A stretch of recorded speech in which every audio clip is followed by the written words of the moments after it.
माध्यम से सरकार का ध्यान एक विशेष और महत्वपूर्ण विषय की ओर आकर्षित करना चाहता हूँ।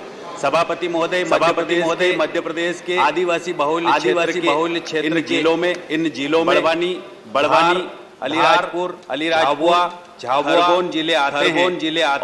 मध्य प्रदेश के इन जिलों में वर्तमान समय में भौगोलिक संख्या अनुपात को देखते हुए जिलों में एक भी मेडिकल कॉलेज नहीं है। इन क्षेत्र के मेरे आदिवासी भाई और बहनों को चिकित्सा का लाभ नहीं मिल पा रहा है। माननीय सभापति महोदय, मैं निमाड़ क्षेत्र के आदिवासी जिले से आता हूँ। यहाँ के मेरे आदिवासी भाई पहाड़ी इलाकों में निवास जिनका जीवन पूर्णतः मजदूरी पर निर्भर करता है। वर्तमान समय में क्षेत्र के लोग अनुवांशिक बीमारियों से सिकल सेल से प्रभावित आजादी के अमृत काल वर्ष हो गए हैं। आदिवासी बहुल्य जिलों में शासकीय मेडिकल कॉलेज जिससे यहाँ पर उत्पन्न होने वाली बीमारियों की रोकथाम नहीं हो पा रहे हैं। गंभीर बीमारियों के उपचार के लिए अन्य महानगरों की ओर जाना पड़ता है। गरीब आदिवासी लोगों के लिए पीड़ादायी होता है। कई बार पैसों की समय पर उपचार न मिलने के कारण हाथ धोना पड़ता है। जनजाति क्षेत्र में मेडिकल कॉलेज नहीं होने के कारण न जाने कितने ही बंधु अनुयायी और बीमारियों का इलाज समय पर नहीं प्राप्त कर पा रहे। माननीय सभापति महोदय, ग्रामीण जनता द्वारा लंबे अरसे से उक्त शासकीय चिकित्सा महाविद्यालय की मांग निरंतर की जा रही है। अभी तक लंबित मुझे पूर्ण विश्वास माननीय प्रधानमंत्री नरेंद्र मोदी जी के नेतृत्व आदिवासी भाइयों और बहनों का विकास हो रहा है कि इन आदिवासी जिलों को मेडिकल कॉलेज बड़वानी जैसे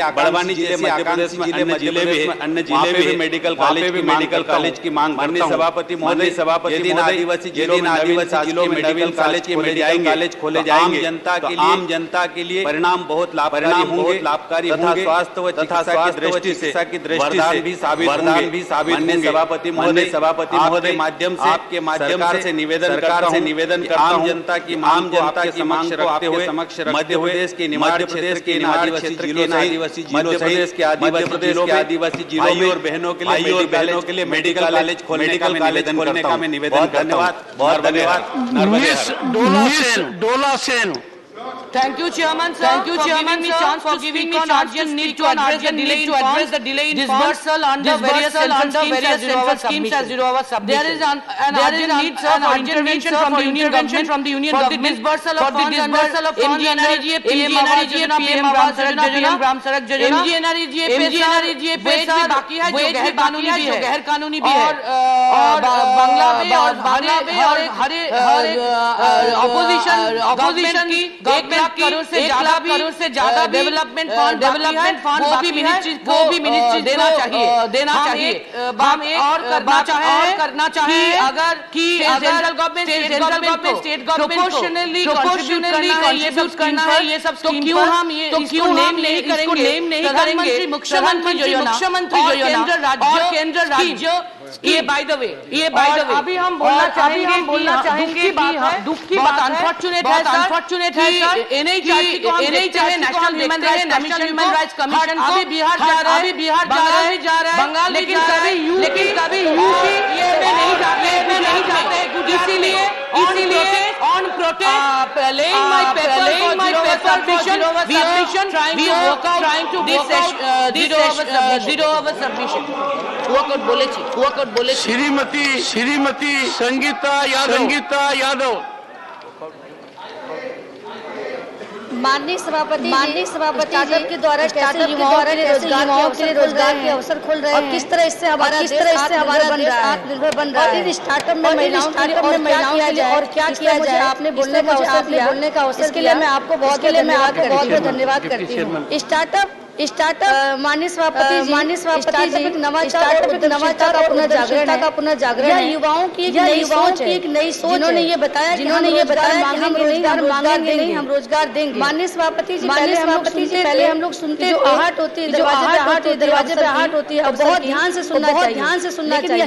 स्टार्टअप बताया है कि अगर आहट न नया दरवाजा ही बना ले। स्टार्टअप एक प्लेटफॉर्म है जो युवाओं को आगे बढ़ाने के रूप में कार्य करता है। एक चुनौती भी है जो उद्यमियों को अपना सर्वश्रेष्ठ प्रदर्शन करने तथा एक समस्या को हल करने में मदद करती है। स्टार्टअप एक सहायता है जो नए उद्योगों को शुरुआत के दौर में प्रदान करता है, फाइनेंशियल चाहे वो मैन पावर। आज भी जब हम रितेश अग्रवाल के संस्थापक विजय शेखर संस्थापक वाइजू रविंद्र का नाम ग्लोबल इकोनॉमिक फॉरम में करते हुए सुनते लोगों के दिल में गर्व की भावना पैदा हर भारतीय और हर भारतीय चाहते कि क्या अगला नाम मेरा भी।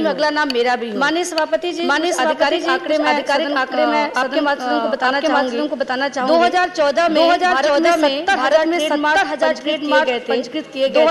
2020 लाख से अधिक ट्रेडमार्क पंजीकृत किए गए। 2015 में भारत इनोवेशन में 81वें स्थान पर था। अब ये 46वें पर है। हमारे माननीय श्री भी हैं कि भारत लर्निंग मोड में है। लेकिन उसके बावजूद भारत 2016 में 500 स्टार्टअप से बढ़कर 2021 में 61,000 पहुंच गया, जो विभिन्न क्षेत्रों में और 635 जिलों में फैला हुआ है। क्योंकि एक मैं महिला सांसद महिलाओं के स्टार्टअप के बारे में सदन को अवगत कराऊंगी और मांग भी मैं रखना चाहूंगी। महिलाओं के लिए स्टार्टअप को अवगत कराना चाहूंगी। राष्ट्रीय नमूना सर्वेक्षण के अनुसार भारत में 14% महिला उद्यमियों द्वारा चलाए जा लगभग 58% महिला उद्यमियों की उम्र तो मात्र 20 और 30 वर्ष के बीच। जब उन्होंने शुरुआत की उसमें से लगभग 73% एक वित्तीय वर्ष में 10 लाख रुपए की रिपोर्ट भी कर रही है। इनमें से 57% महिलाओं ने बिना किसी काम की शुरुआत 35% महिलाओं का सह-संस्थापक है। और मैं बस एक लाइन कहना चाहूंगी के बारे में जो लोग कहते रहते हैं कविता कहकर रोजगार बहुत ज्यादा है। प्लीज रिकॉर्ड पे नहीं जा रहा है। अजय प्रताप का समय है आप पूरा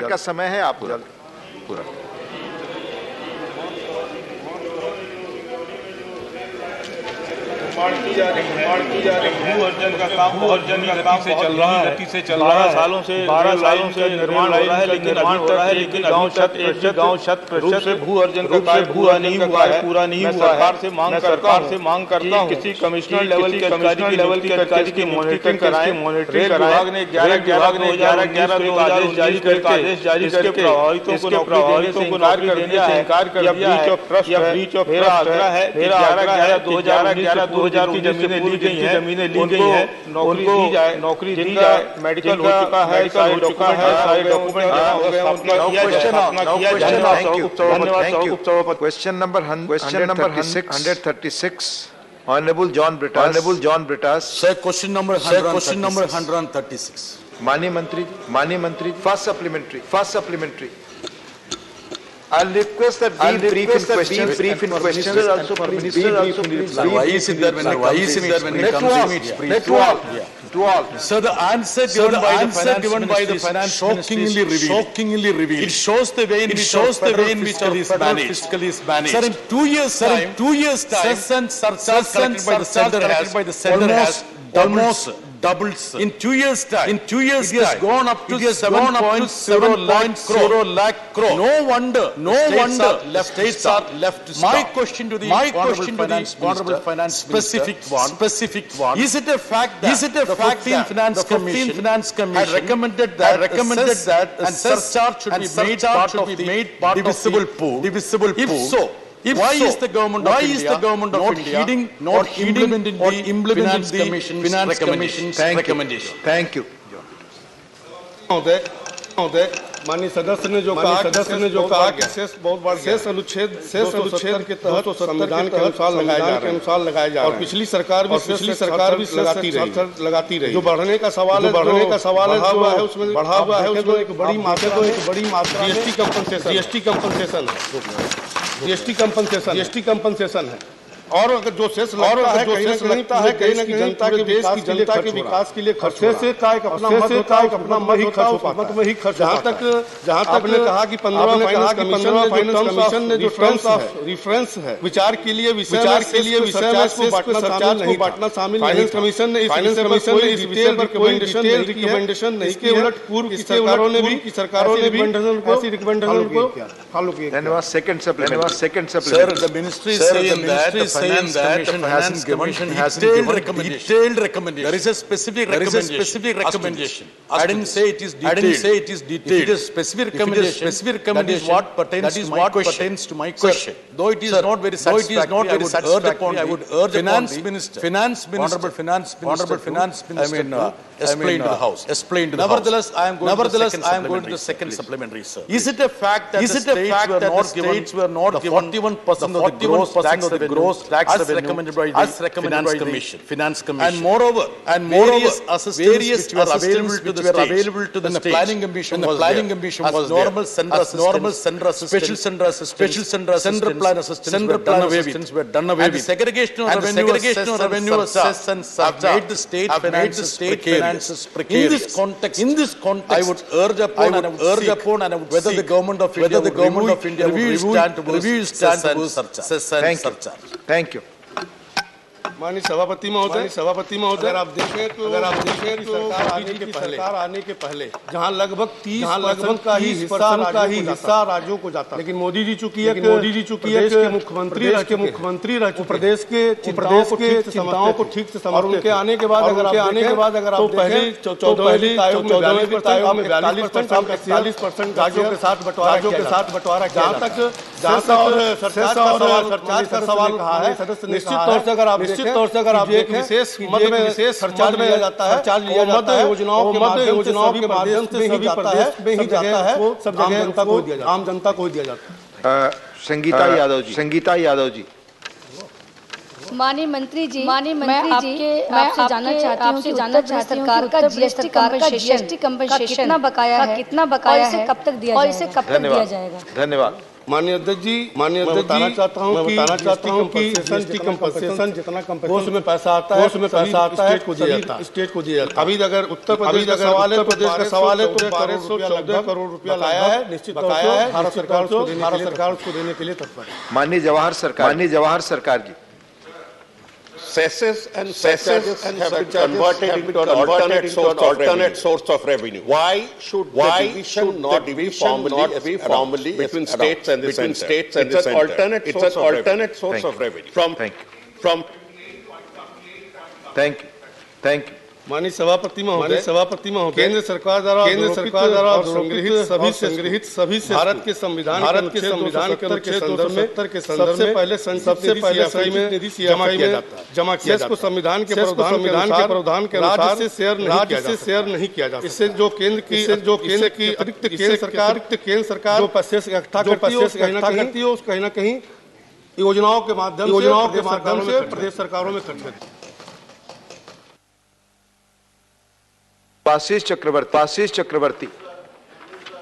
Total amount of by the union government are not transferred to the designated reserve. What is the amount of the benefits from all cesses devolved to the state past 5 years?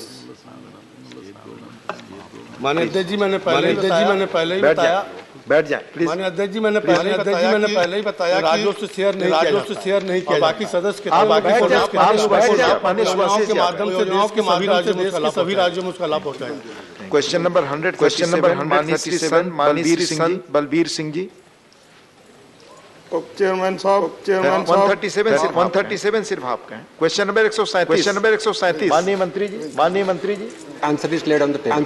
Supplementary पहला सवाल पूछिए। आप पूछे पहला सवाल संत बलबीर सिंह जी। अब chairman साहब आपके माध्यम राਹੀਂ ਪੁੱਛਣਾ ਚਾਹੁੰਦੇ ਹਾਂ ਕਿ ਜਿਹੜੀਆਂ ਖੇਤਰੀ ਭਾਸ਼ਾਵਾਂ ਜਿੰਨੇ ਵੀ ਬੈਂਕਾਂ ਦੇ ਵਿੱਚ ਅੰਗਰੇਜ਼ੀ ਤੇ ਹਿੰਦੀ ਦੇ ਵਿੱਚ ਉਹ ਫਾਰਮ ਭਰਨ ਨੂੰ ਦਿੱਤੇ ਜਾਂਦੇ ਆ। ਦੇ ਵਿੱਚ ਅਨਪੜ੍ਹ ਲੋਕ ਉਹਨਾਂ ਨੂੰ ਉਹ ਨਾ ਅੰਗਰੇਜ਼ੀ ਆਉਂਦੀ ਆ ਨਾ ਹਿੰਦੀ ਖਾਸ ਕਰਕੇ ਹੋਰ ਵੱਖ-ਵੱਖ ਭਾਗਾਂ ਦੇ ਮਿਲਦੇ ਹੋਣਗੇ ਖਾਸ ਕਰਕੇ ਪੰਜਾਬ ਦੇ ਵਿੱਚ ਅਸੀਂ ਦੇਖਦੇ ਹਾਂ ਕਿ ਉਹਨਾਂ ਨੂੰ ਫਿਰ ਆਪਣੇ ਫਾਰਮ ਵੀ ਜਿਹੜੇ ਕਿਸੇ ਕੋ ਭਰਾਉਣੇ ਪੈਣੇ ਆ ਤੇ ਉਹਨਾਂ ਨੂੰ ਆਪਣੇ ਨੰਬਰ ਹੁੰਦਾ ਉਹ ਵੀ ਉਹਨਾਂ ਨਾਲ ਸਾਂਝਾ ਕਰਨਾ ਪੈਂਦਾ। ਉਹਨਾਂ ਦੀ ਨਿਜਤਾ ਜਿਹੜੀ ਹੈਗੀ ਸਵਾਲ ਪੰਜਾਬੀ ਦੇ ਵਿੱਚ ਆਪਣੀ ਭਾਸ਼ਾ ਦੇ ਵਿੱਚ ਮਾਂ ਭਾਸ਼ਾ ਦੇ ਵਿੱਚ ਮਿਲਣੇ ਚਾਹੀਦੇ ਆ ਅਧਿਕਾਰ ਜਿਹੜਾ ਉਹਨਾਂ ਦਾ ਅਧਿਕਾਰ ਵੀ ਹੈ। सवाल जी। माननीय सभापति महोदय, मैं आपके माध्यम से सदस्य को बताना चाहता हूं प्रधानमंत्री मोदी जी के नेतृत्व में फाइनेंशियल इंक्लूजन और प्रमोशन ऑफ डिजिटल ट्रांजैक्शन ये महत्वपूर्ण चीज है जिसमें से बैंक के अल्टीमेट तक गरीब लोगों तक कैसा माननीय सदस्य ने जो क्वेश्चन पूछा है लैंग्वेज के बारे में पूछा है as per the banks Reserve Bank of India का मास्टर माध्यम से सर्कुलर है बोर्ड और बैंक पॉलिसी के हिसाब से every bank is directed trilingual forms deposit करना फॉर्म्स है डिपॉजिट करने का फॉर्म पैसा भरने का फॉर्म है पासबुक में किया है जिसमें एक रीजनल लैंग्वेज रहती है। अगर कोई बैंक नहीं कर रहे आरबीआई के माध्यम से विजिट भी हो सकती है वो देख सकते हैं और ये प्रोसेस चल रही है माध्यम से सभी लोगों को इनका फायदा मिल रहा है। इसका एग्जांपल है जाम ट्रिनिटी हो जनधन अकाउंट तो percolation is going up to the पेरिस। सेकंड दूसरा सवाल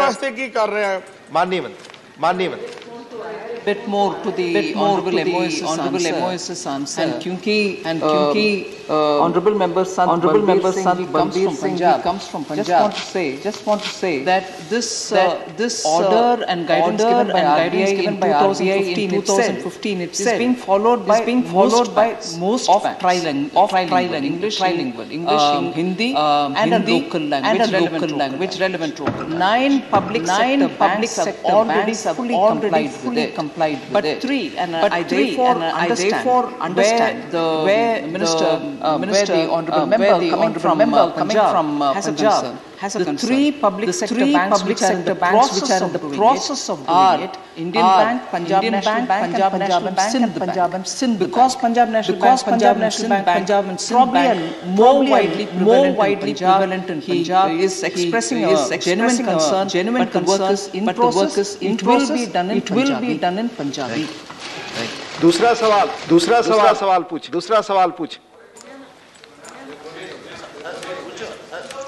हमारा तो यही सी ठीक। थैंक यू माननीय Dhananjay Mahadev. Thank you, sir. I would like to know from the finance minister through you, sir. As we are all aware that 80% of Indian population rests in rural India, sir. What are the steps taken by the government of India to provide quality services in rural periphery of India, sir? धन्यवाद।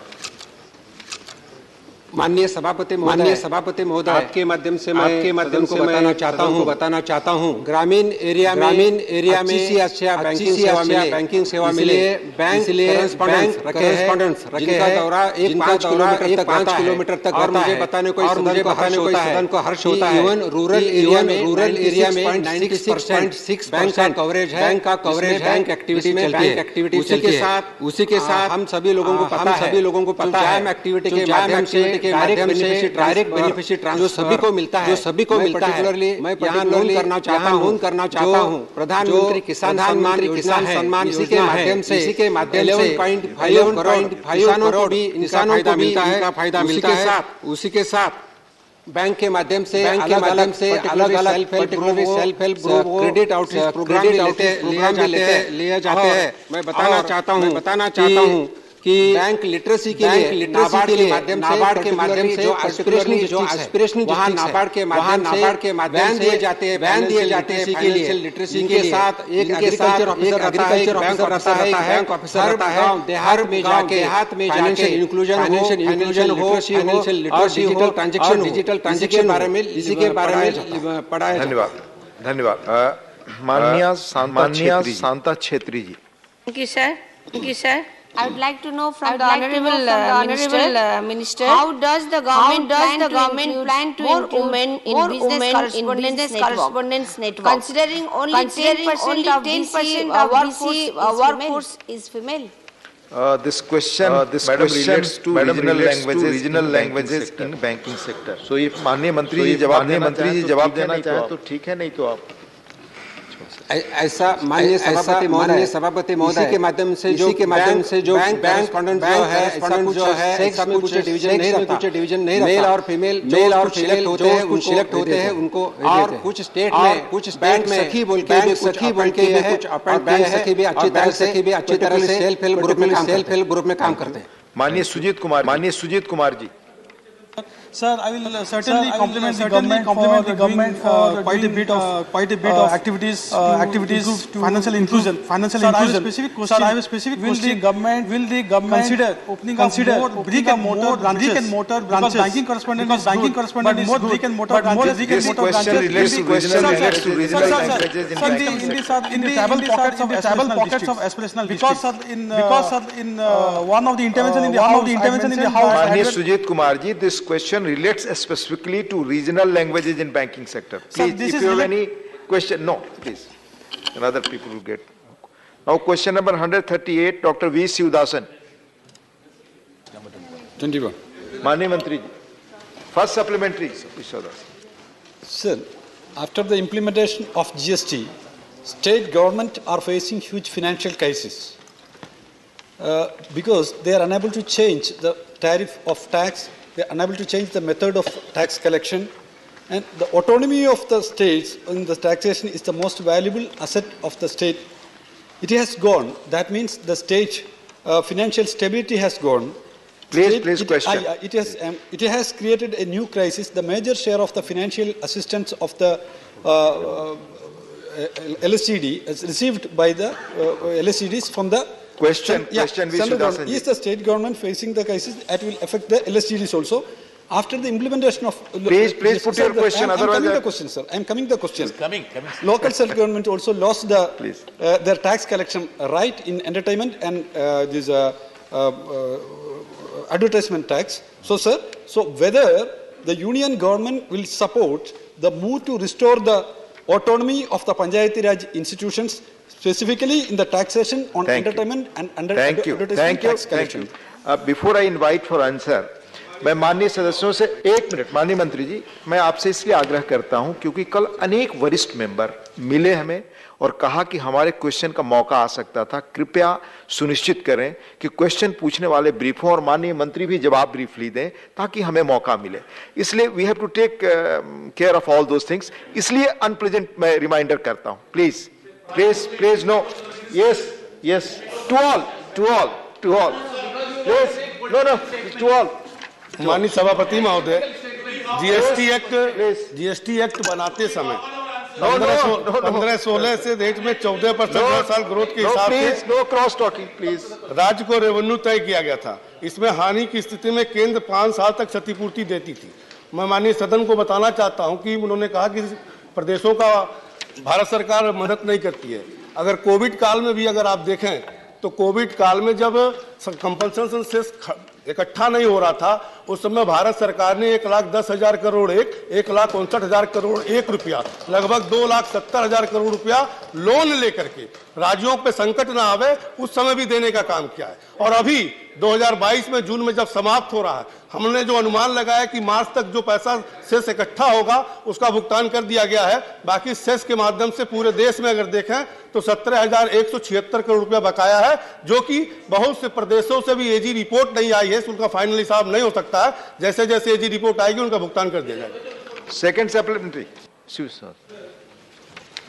My second supplementary, the state governments are spending major share of the expenditure in welfare sector like education and health sector. According to the reply to me in this house, in education sector, share of the state is 74% and the share of the union government is only 24%. In health sector, expenditure of the state is 60 to 70% and the share of the union government is only 30 to 40%. The state government are facing the shortfall or in revenue due to the discontinuation of the GDP. Sir, this is my question. So whether the government has the data of the states which have faced the shortfall of revenue, if yes, kindly share the data to us. This is my question, sir. Thank you. माननीय सभापति महोदय, cess के माध्यम से जो भारत सरकार द्वारा योजना चलाई जाती है उसमें शिक्षा भी और स्वास्थ्य भी है, उससे कहीं ना कहीं सभी प्रदेश को जो उनका हिस्सेदारी होता है उसको देने का काम करते हैं। Thank you. Doctor Amar sir, please madam, please. 2022-23, education received more than 1 lakh crore like never before. So education has been given higher priority and we've given that kind of an allocation. And again, I humbly submit through you, sir, the question related to GST compensation, any number of questions, MOS and myself are willing to answer. But in the process of asking questions, sir, panchayats, let's remember, the Finance Commission actually has asked for devolution directly to local bodies. We have given that. Honorable Prime Minister, when he became Prime Minister, in his experience of Chief Minister, readily agreed to the 14th Finance Commission report. And in that, directly money goes to the local self-governments, local bodies, urban local bodies. They are now sitting on money which can be used for developmental expenditure. Other than that, any program which is being undertaken by the state government or the central government, through the cess that is being collected, sometimes much more than what is collected in the cess, central government is filling and giving for education, health, agricultural infrastructure, roads. All the cess are collected for a particular purpose. Each one is collected for a particular purpose. And that particular purpose is obviously served through the states. So I would humbly appeal to you, sir, cesses are being collected by center, no doubt.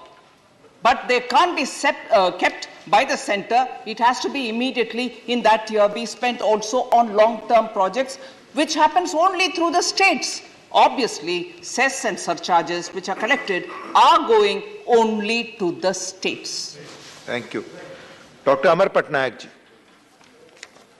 Thank you, Chairman, sir. So through you, I would like to raise this question. The GST compensation for 21-22 in respect of Orissa is about 1,167.50 crores. For 2022-23, it's about 2,084.03 crores. So approximately 3,251.53 crores are pending. In the month of June and in the month of September, the state government had approached the central government. My question is, when can we expect to get this money? Thank you so much. Thank you. माननीय अध्यक्ष जी, मैंने पहले ही कहा कि भारत सरकार कहीं न कहीं सभी राज्यों का 5 साल तक कंपल्सेशन देने के लिए तत्पर है और कहीं न कहीं जो भी बहुत से प्रदेशों से एजी रिपोर्ट नहीं आई है, इसलिए फाइनल हिसाब नहीं हुआ है। जिन भी राज्यों से एजी रिपोर्ट आ रहा है उसका हिसाब चुकता कर दिया जाए।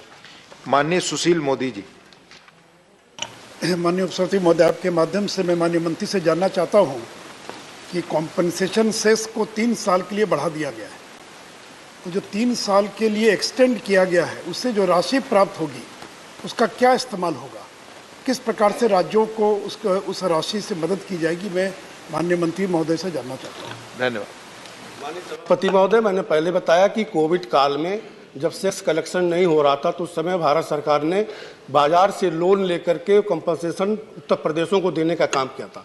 वो कंपनसेशन से जो लोन लिया गया है उस लोन को भी चुकता करना है और उसका जो ब्याज है उसको भी चुकता करना है। जब तक वो चुकता होगा तब तक ये चलता रहेगा। माननीय P Wilson. I ask this question in Tamil.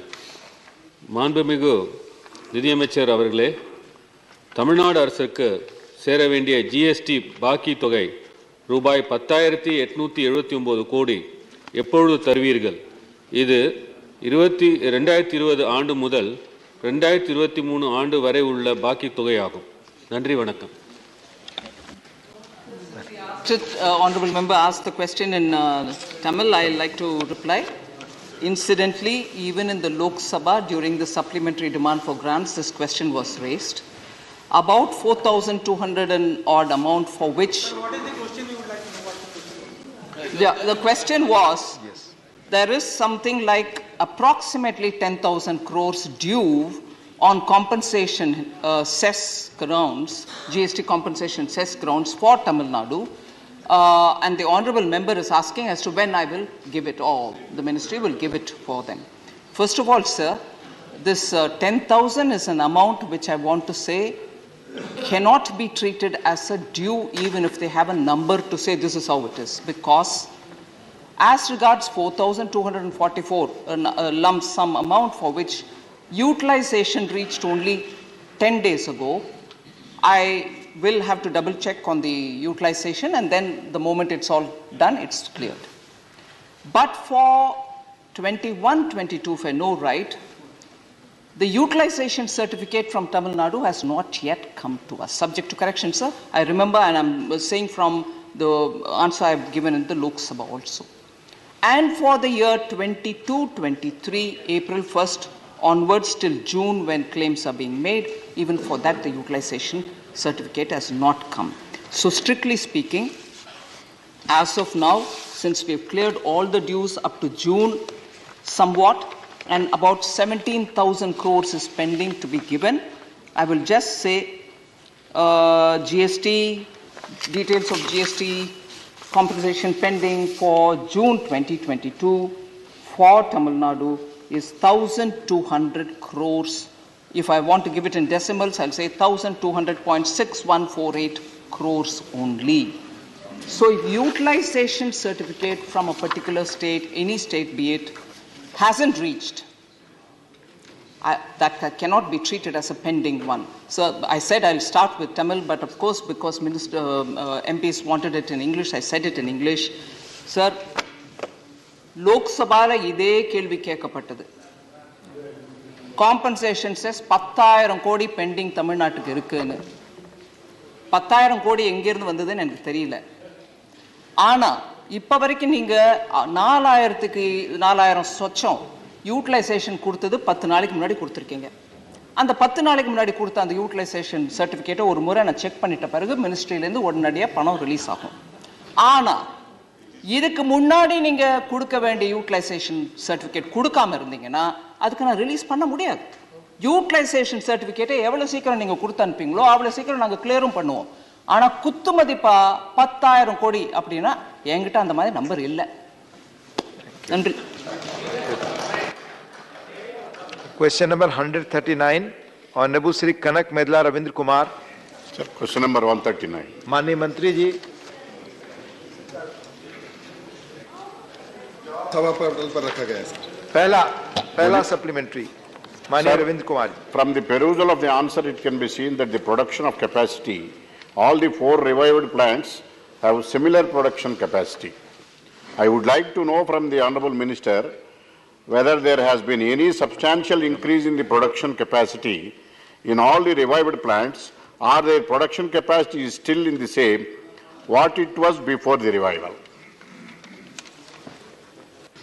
Chairman sir, deputy chairman sir, माननीय सदस्य का 4 फर्टिलाइजर कंपनी का प्रारंभ हो चुका है, रामागुंडम और गोरखपुर और सिंदरी और बरौनी का. तो चारों का सिमिलर मतलब 12.7 लाख मेट्रिक टन की क्षमता का हर सालाना करना है. तो उसी क्षमता के अंदर अभी काम चालू किया है. कुछ अपना कंपनीज जो स्टार्टिंग में चालू होता है तो कुछ टीथिंग प्रॉब्लम रहता है, तो वो भी सॉल्व करके सालाना 12.7 के हिसाब से अभी चालू हो चुका है सब. Second supplementary. Sir, from the perusal of the answer, one can easily understand that the heavy cost has been incurred in reviving these 4 plants. I would like to know from the Honorable Minister, subsequent to the revival of these plants, whether import of fertilizers and urea has reduced to a considerable extent or not? Thank you. Deputy chairman sir, plant की लागत corona के वजह से और कारणों की वजह से लागत तो बढ़ चुकी है, लेकिन अभी माननीय सदस्य का जो यूरिया के ऊपर जो एक्सपेंडिचर के जो बात कर रहे हैं, तो इंटरनेशनल मार्केट में यूरिया का भाव बहुत अप डाउन होने के कारण देश के इंपोर्ट और गैस की इंपोर्ट की भी कीमत बढ़ने की वजह से किसानों को रेट के ऊपर ज़्यादा बोझ न बढ़े, किसानों को जो 260 रुपीस पर बैग देने का था, वही बैग में आज भी देश के किसानों को भारत सरकार, नरेंद्र मोदी सरकार दे रही है। तो निश्चित रूप से अंतर्राष्ट्रीय स्तर का रेट बढ़ने की वजह से बजट के अंदर उसके ऊपर खर्च की बढ़ चुकी है। धन्यवाद। माननीय अशोक कुमार वाजपेयी, प्लीज। माननीय अध्यक्ष महोदय, ये यूरिया फर्टिलाइजर का प्रश्न बहुत महत्वपूर्ण प्रश्न है। जैसा सम्मानीय सदस्य ने पूछा है कि यूरिया फर्टिलाइजर की रिक्वायरमेंट के अनुसार प्रोडक्शन है कि नहीं है, माननीय अध्यक्ष महोदय, मैं आपके माध्यम से सदन को ये बताना चाहूँगा, देश को भी बताना चाहूँगा कि यूरिया फर्टिलाइजर का कंजप्शन प्रतिवर्ष देश में 350 से 350 लाख मेट्रिक टन होता है। 240 से 245 lakh metric tonne indigenous production होता है। 70 से 80 लाख मेट्रिक टन हमें इंपोर्ट करना पड़ता है। ये इंपोर्ट पर डिपेंडेंसी कम हो, इसलिए प्रधानमंत्री मोदी जी ने तय किया कि देश में ही उर्वरक का प्रोडक्शन हो, यूरिया का प्रोडक्शन हो। इसलिए 5 प्लांट 2016 में रिवाइवल के लिए एक डिसीजन लिया गया। उसमें से 4 प्लांट, 2 प्लांट का इनॉग्रेशन किया गया, रामागुंडम और गोरखपुर राष्ट्र को समर्पित किया गया। सिंदरी और बरूनी दोनों का प्रोडक्शन चालू हो चुका है, थोड़े दिन में उसका भी इनॉग्रेशन किया जाएगा। और तालचर प्लांट है, उसका भी काम तेजी से चल रहा है, 2022 तक पूरा हो जाएगा। माननीय अध्यक्ष महोदय, मैं आपके माध्यम से विशेष ये बताना चाहता हूँ कि मोदी गवर्नमेंट किसानों के प्रति कमिटेड गवर्नमेंट है। फर्स्ट क्वार्टर 2022 और सेकंड क्वार्टर में फर्टिलाइजर की प्राइस एकदम बढ़ गई और इंटरनेशनल प्राइस बढ़ने से एक डीएपी बैग की प्राइस 4000 रुपया हो गई और हम किसान को 1350 रुपये देते थे। ऐसी स्थिति में प्रधानमंत्री जी ने हमें आदेश दिया, यूरिया की प्राइस भी वैसे ही बढ़ी, वो भी 4000 के नजदीक हो गई और वो हम 266 रुपीज में एक बैग देते हैं। यानी कि उस वक्त ये समय आया था कि क्या हम प्राइस बढ़ाए किसान के पर या तो सब्सिडी बढ़ाए।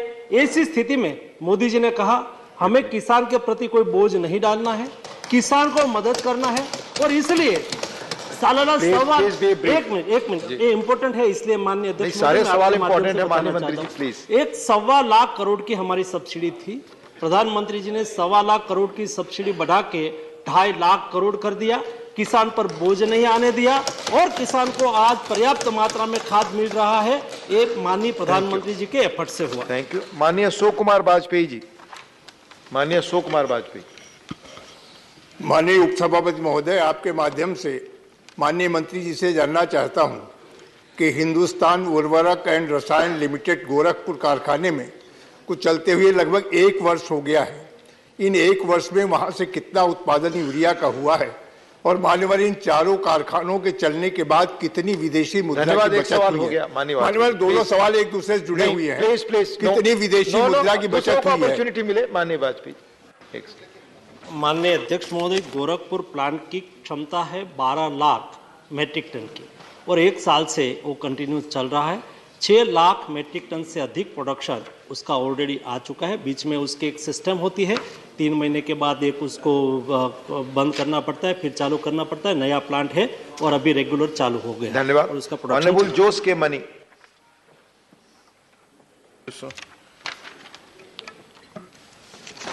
So, fertilizer import from Russia have seen a sharp increase this year, making Russia India's top supplier.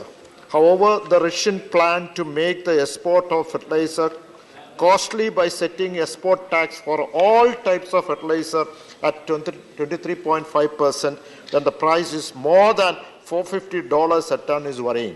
My question to the government, how the government plans to ensure adequate fertilizer supplies to farmers and keep fertilizer price affordable amid rising global prices? Thank you.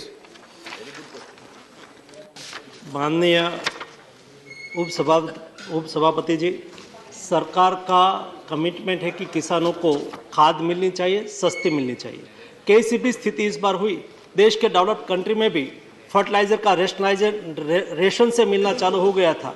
दुनिया में fertiliser नहीं था। वैसी स्थिति में भी देश में हमें फर्टिलाइजर की कमी नहीं रहने दी और किसानों को फर्टिलाइजर उपलब्ध किया। दूसरा, किसान को सस्ता फर्टिलाइजर मिले और फर्टिलाइजर में इनोवेशन हो और अल्टरनेट फर्टिलाइजर भी उपलब्ध हो, इसलिए माननीय प्रधानमंत्री जी की प्रेरणा से देश के ही साइंटिस्ट ने नैनो फर्टिलाइजर का आविष्कार किया, रिसर्च किया, उसका कमर्शलाइजेशन चालू हुआ और आज एक बैग नैनो यूरिया इक्विवेलेंट, एक बोतल nano urea 500 ml nano urea equivalent 1 bag urea. मैंने सभी सम्मानीय सांसदों को एक किट भेजी है। आप अपने अपने क्षेत्र में किसानों को दीजिए, उसके लिए अवेयरनेस कैंपेन चलाइए।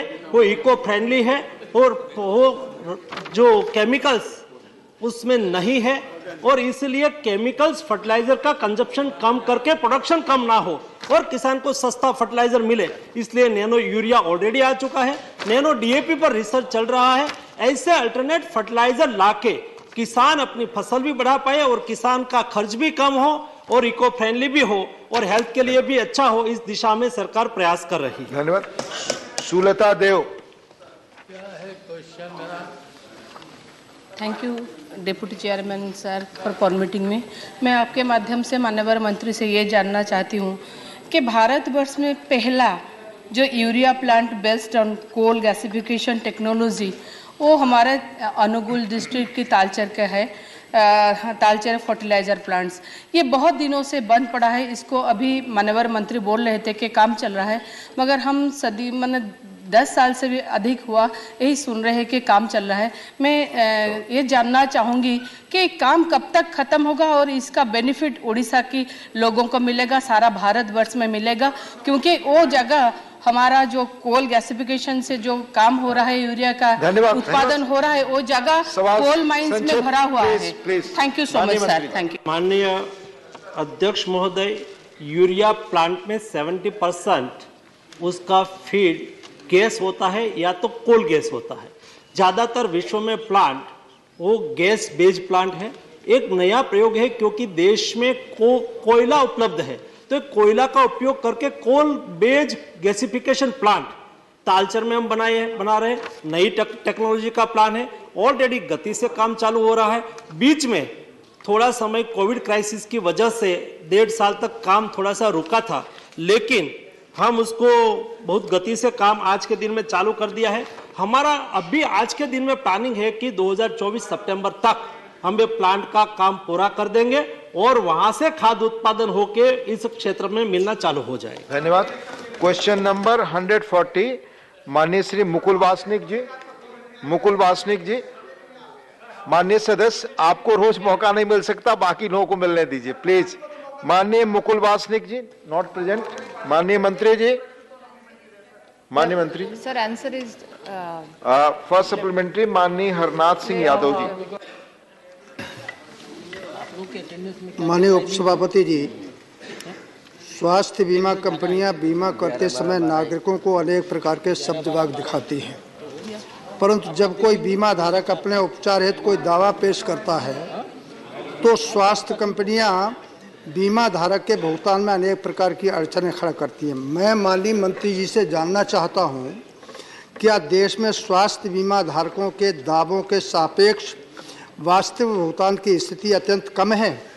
यदि हाँ, तो क्या सरकार बीमा धारकों के दावों के सापेक्ष 100% भुगतान कराने के लिए आवश्यक कार्रवाई करेगी? धन्यवाद।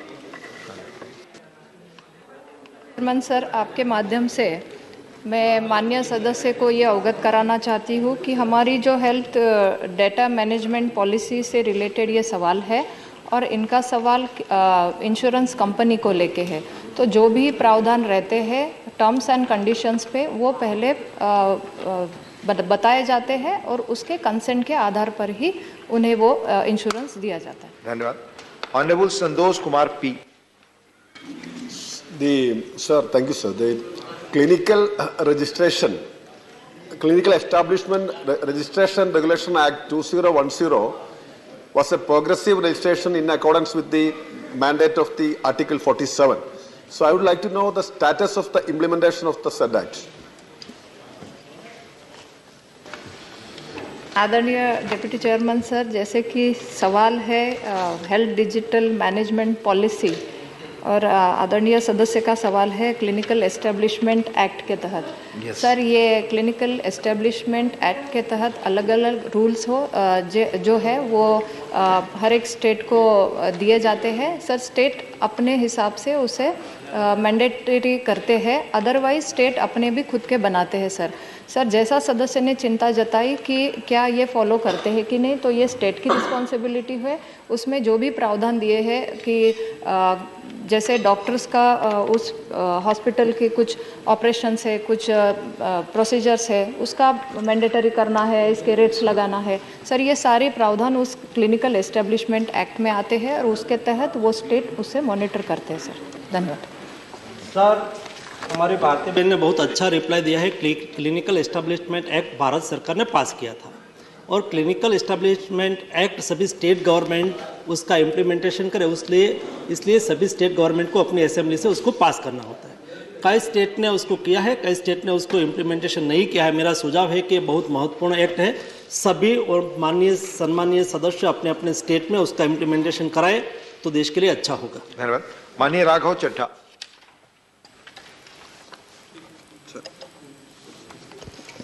सर, हाँ, माइक ऑन है। कभी ये ऑन हो रहा है, कभी ऑन, आपके सामने ऑन है।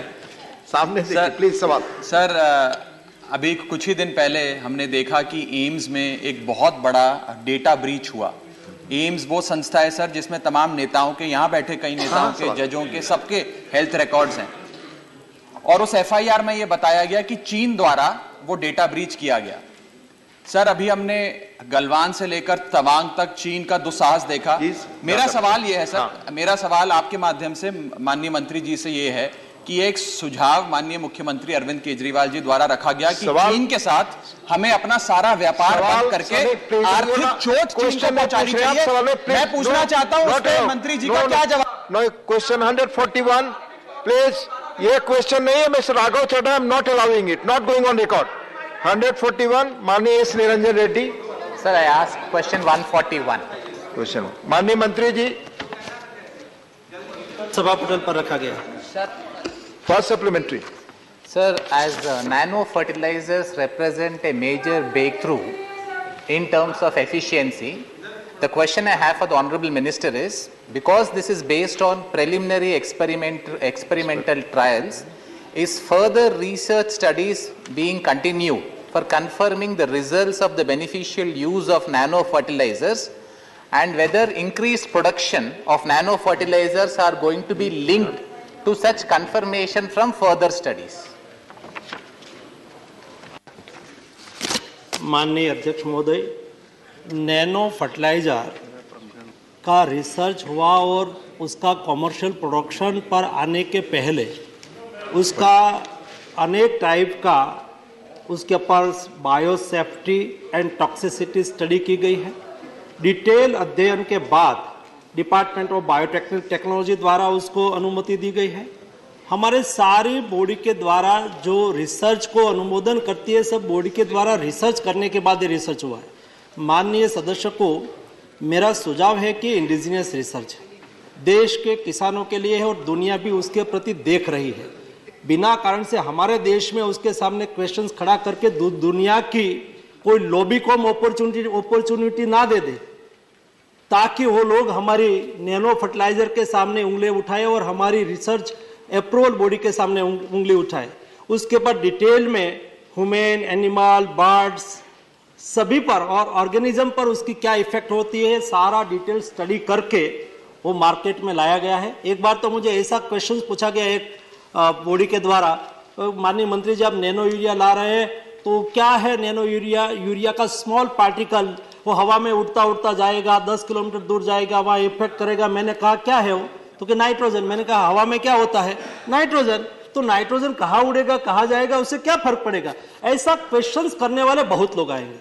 लेकिन माननीय अध्यक्ष महोदय, देश का इंडिजिनियस किसानों के लिए बहुत बड़ा रिसर्च है, दुनिया भी उसकी स्टडी करे और दुनिया डिमांड कर रही है कि आप हमें सप्लाई करो, आप नैनो का प्लांट हमारी कंट्री में लगाओ।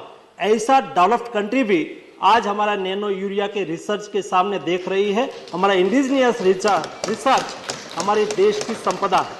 धन्यवाद। Second supplementary. Sir, I did not want to raise any doubts or questions. I would want to compliment the government on this major breakthrough. I use the word major Please breakthrough. put your question. I just want to clarify that.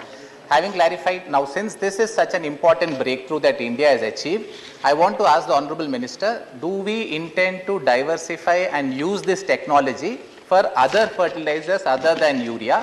And are we increasing the stepping up of this nano fertilizer usage in the country? Thank you. Thank you माननीय सदस्य। आपने जो प्रश्न पूछा वो सही है कि क्या हम दूसरा फर्टिलाइज़र के लिए नैनो टेक्नोलॉजी का इस्तेमाल कर सकते हैं। हमने उसका प्रयोग करना चालू किया है। कई इंडियन कंपनी और इंडियन साइंटिस्ट उसके पीछे लगे हैं। नैनो डीएपी बन के अभी वो इंस्पेक्शन के स्टेज पे है। रिसर्च उसका ऑलरेडी हो चुका है। हमारा ड्रग्स कंट्रोल, हमारा फर्टिलाइज़र कंट्रोल ऑर्डर में लाने के लिए जो पैरामीटर में से उसको पास होना है उसका स्टडी चल रहा है। मेरा मानना है कि आने वाले दिनों में नैनो डीएपी भी आएगा, नैनो जिंक भी आएगा, नैनो सल्फर भी आएगा और भारत के फर्टिलाइज़र सेक्टर में बहुत बड़ी क्रांति, विश्व के फर्टिलाइज़र सेक्टर में बहुत बड़ी क्रांति इंडिया से होगी। Honorable R. Girirajan. Respected sir, thank you sir. In Tamil Nadu, whether the union government have any plan to operate new fertilizer plant near delta districts, which is useful to the Kaveri Delta agricultural zone in Tamil Nadu? I know the answer from the minister through you, sir. Thank you. Thank you. माननीय अध्यक्ष महोदय, already एक fertiliser plant Bharat सरकार का वहाँ Madras fertiliser limited चल रहा है और नैनो यूरिया का प्लांट भी हम मद्रास फर्टिलाइजर लिमिटेड कंपनी में लगाना चाहते ताकि वहाँ भी नैनो यूरिया का प्रोडक्शन। धन्यवाद। डॉक्टर अनिल बोंडे। माननीय उपसभापति महोदय, आपके माध्यम से मैं मंत्री जी से पूछना चाहता हूँ कि इफ्को ने नैनो यूरिया का प्रोडक्शन किया, उसका तो अभिनंदन करता हूँ, लेकिन राष्ट्रीय केमिकल फर्टिलाइज़र और इतर पीएसयूज और प्राइवेट कंपनीज है, उनके माध्यम से नैनो यूरिया का प्रोडक्शन बढ़ा के सभी किसानों को उसका लाभ मिले और एक्सपोर्ट भी हो सके, उसकी पॉलिसी क्या है? सवाल।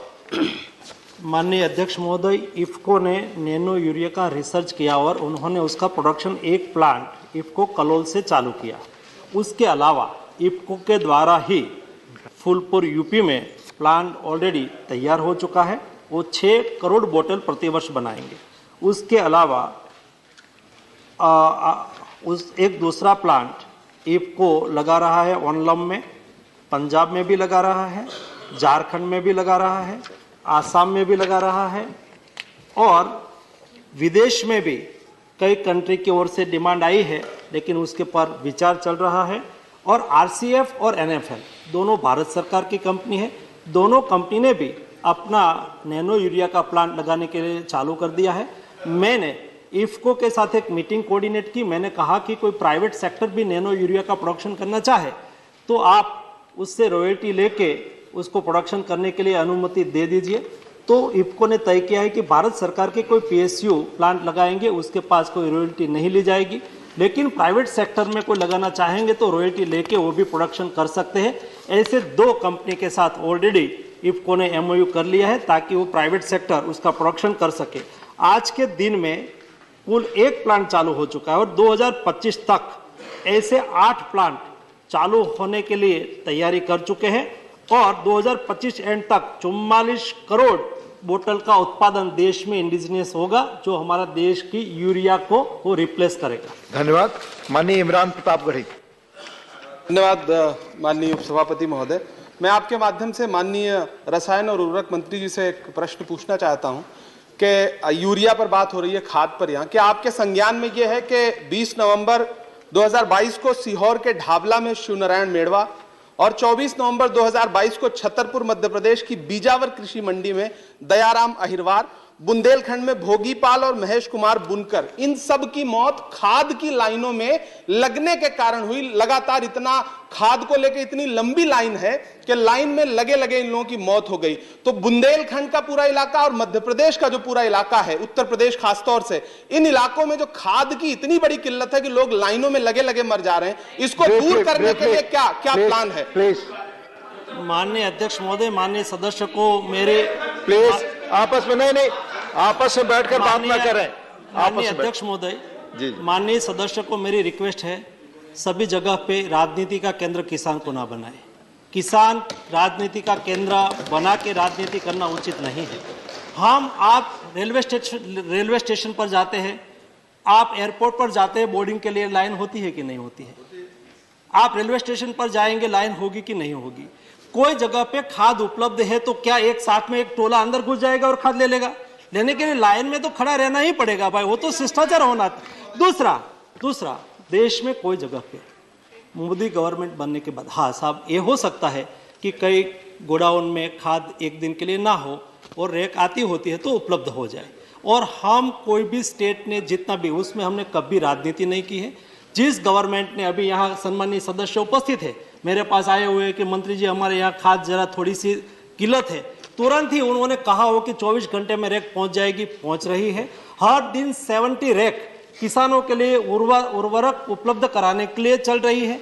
देश में खाद की कोई कमी नहीं है। हाँ, ये हो सकता है कभी एक दिन 2 दिन के लिए कोई जगह पे पहुंचा नहीं पहुंचा, ऐसा हो सकता है। उसका मतलब ये नहीं है कि देश में खाद की कमी है। दूसरा, आप सभी सम्मानीय सदस्यों को मेरी रिक्वेस्ट है कि आप मुझे कॉल करें, कर सकते हो, लेकिन आप एक उर्वरक डैशबोर्ड बनाया हुआ है, इतना रोबस्ट और इतना सरल डैशबोर्ड है, उस पर जाके आप देख सकते हो देश में कौन से डिस्ट्रिक्ट में कितना खाद पड़ा हुआ है, यूरिया, डीएपी, एनपीके, कौन से गोडाउन में पड़ा हुआ है, उसके पास डिटेल्ड डेटा है, वहां ही आपको मिल जाएंगे।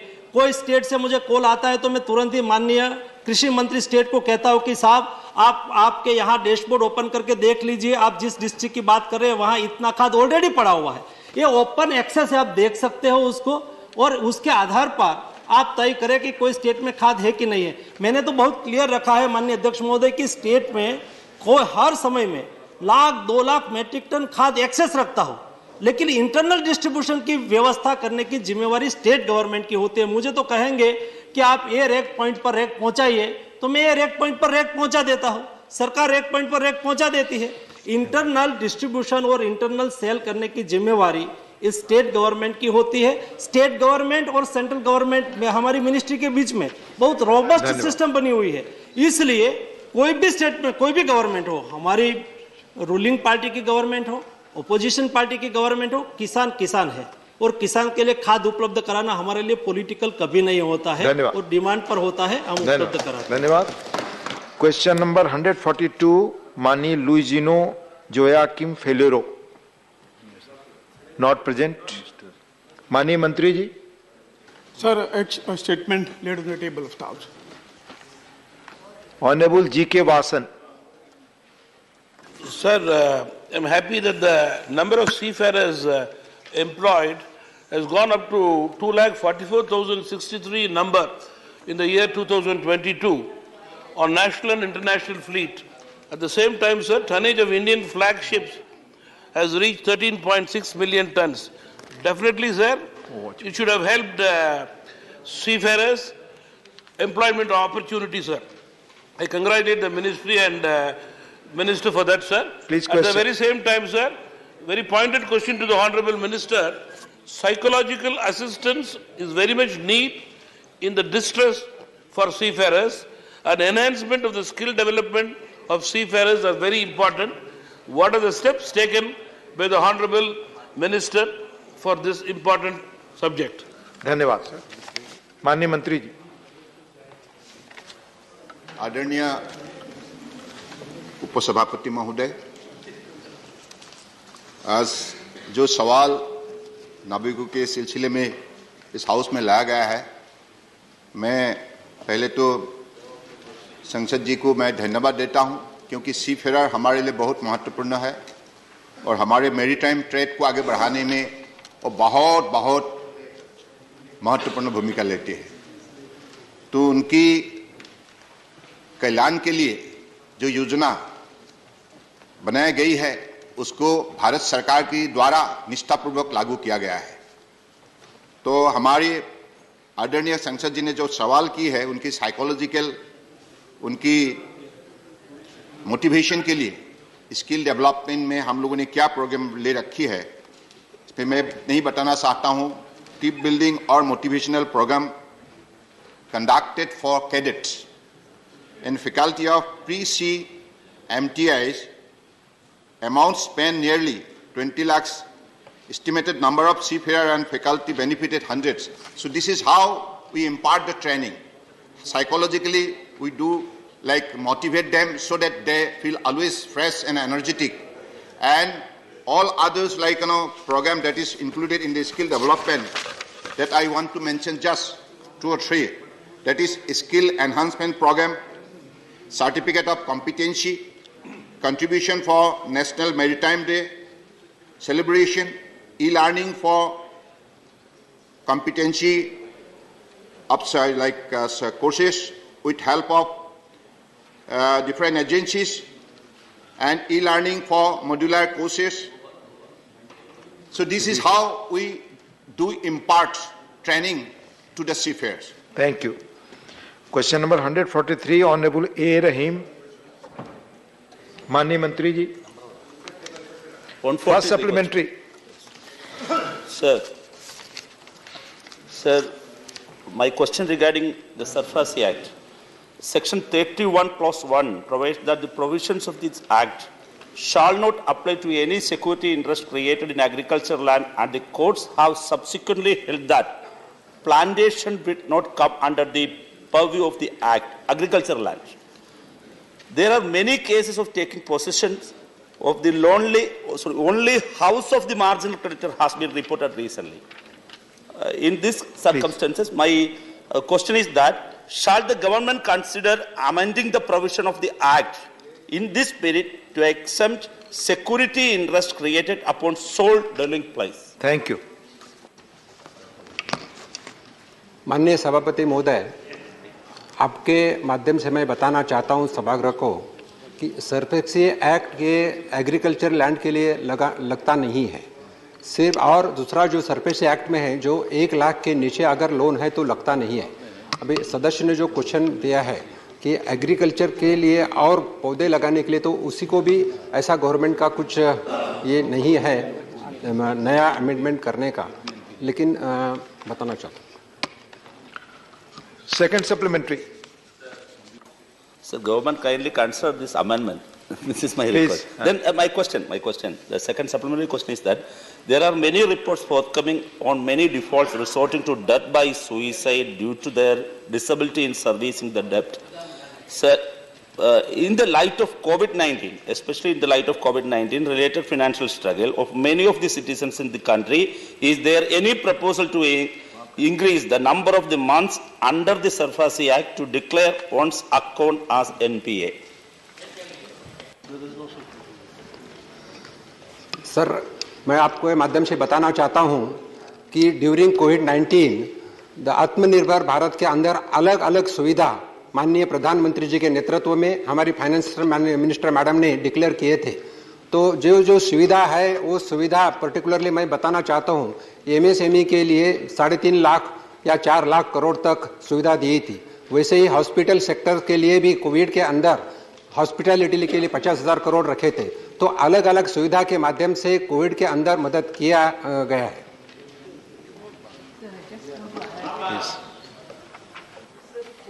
COVID related issue which leads to any kind of problem in the repayment was addressed at that time itself, sir, by having very clearly brought about the announcement of a moratorium and also action not be taken for problems which has exclusively arisen out of COVID.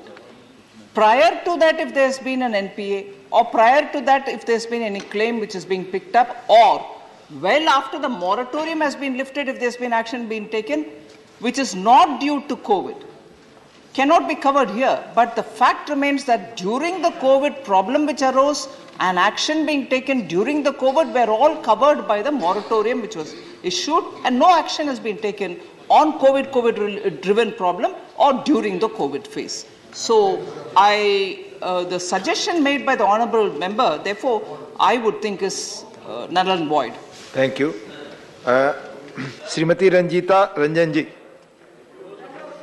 जी, आपके माध्यम से मैं मंत्री साहब से पूछना चाहती हूँ कि विगत 3 वर्षों में सार्वजनिक क्षेत्र में 1000 करोड़ से ऊपर के कितने ऋण दिए गए और कितने ऋण की वापसी वसूली हुई है, क्या इसका ब्यौरा देंगे? धन्यवाद। क्वेश्चन माननीय सभापति महोदय, ये जो क्वेश्चन है वो सिर्फ 100 करोड़ के ऊपर कितना लोन दिया है और उसका रिकवरी कितना है इसके बारे में है। अगर सदस्य जानना चाहते हैं 1000 करोड़ के ऊपर तो उसको सूची में उनको प्राप्त कर दूंगा। धन्यवाद। Next supplementary next question 144 Shrimati Geeta alias Chandraprabha. माननीय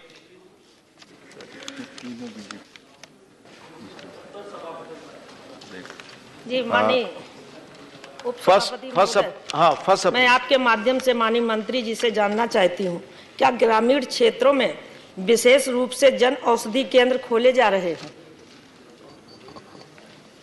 माननीय अध्यक्ष महोदय, ये बहुत महत्वपूर्ण प्रश्न है। मोदी जी ने कहा था कि हमारे देश में कोई गरीब बिना दवा से उसके यहाँ मृत्यु की नौबत नहीं आनी चाहिए, उसमें से निकली हुई ये स्कीम है।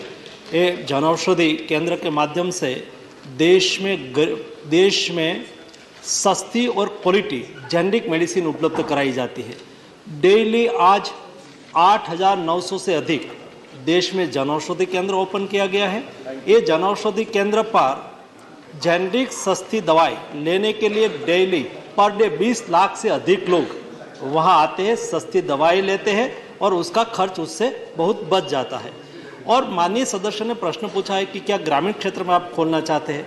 माननीय अध्यक्ष महोदय, एक ऐसा मॉडल हमने बनाया है जिस मॉडल में कोई भी प्राइवेट व्यक्ति जनऔषधि केंद्र खोलना चाहे तो उसके पास फार्मासिस्ट हो और प्रीमाइसिस हो, और रूल्स रेगुलेशन के मुताबिक हम उसको अप्रूवल देते हैं और 20% कमीशन भी देते हैं।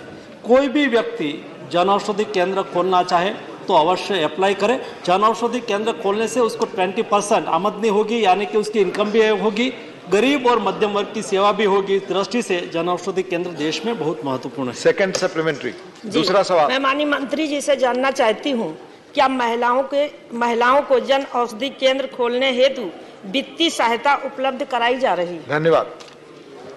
माननीय अध्यक्ष महोदय, कोई जनऔषधि केंद्र ओपन करे तो एकदम सस्ती दवा होने के नाते उसकी इनकम भी कम होती है। मार्केट में कोई मेडिसिन की एक ट्रिप, कालपोल की एक ट्रिप फॉर एग्जांपल 10 रुपीज में मिलती है तो वहां 2 रुपीज में मिलती है, तो सस्ती होने से उसका कमीशन भी कम होता है। स्वाभाविक तौर पर वो तो परसेंटेज के आधार पर होगा। तो हमने तय किया है कि कोई जनऔषधि केंद्र को अप्रूवल दी जाए तो उसको 5 लाख रुपया तक प्रति महीने 15% उसको 15,000 रुपीज 20,000 रुपीज हम जो सेल करेंगे उसको हम देते हैं, ताकि उसकी इनकम बढ़े, तब तक वो सर्वाइव कर जाए। हमने ये निर्णय लिया है कि कोई महिला जनऔषधि केंद्र ओपन करना चाहे, कोई SC ST के कैंडिडेट जनऔषधि केंद्र ओपन करना चाहे, कोई हिमालयन रेंज या तो जिसको जो इस क्षेत्र के स्टेट है हिमालयन रेंज के, वहां कोई जनऔषधि केंद्र ओपन करना चाहे तो 5 लाख प्लस 2 लाख हम एडिशनल देते हैं, ताकि ऐसे लोगों को भी जनऔषधि केंद्र ओपन करके अपनी इनकम करने का अवसर मिले, गरीबों की सेवा करने का अवसर मिले। Now it's 1 o'clock. Honorable members, House stands adjourned till 2 p.m.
only takes 12 kilometers from Farakka, and beyond that, the state government is supposed to look after. The state government doesn't have the fund, neither the capacity to do it. Okay.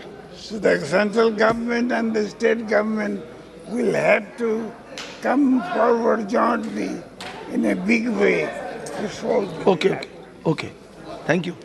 सभा की कार्यवाही दोपहर 2 बजे तक के लिए स्थगित की जाती है।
Namaskar, hello and a very warm welcome viewers. You're watching this special presentation of Sunset TV Samvad with your host Kriti Mishra.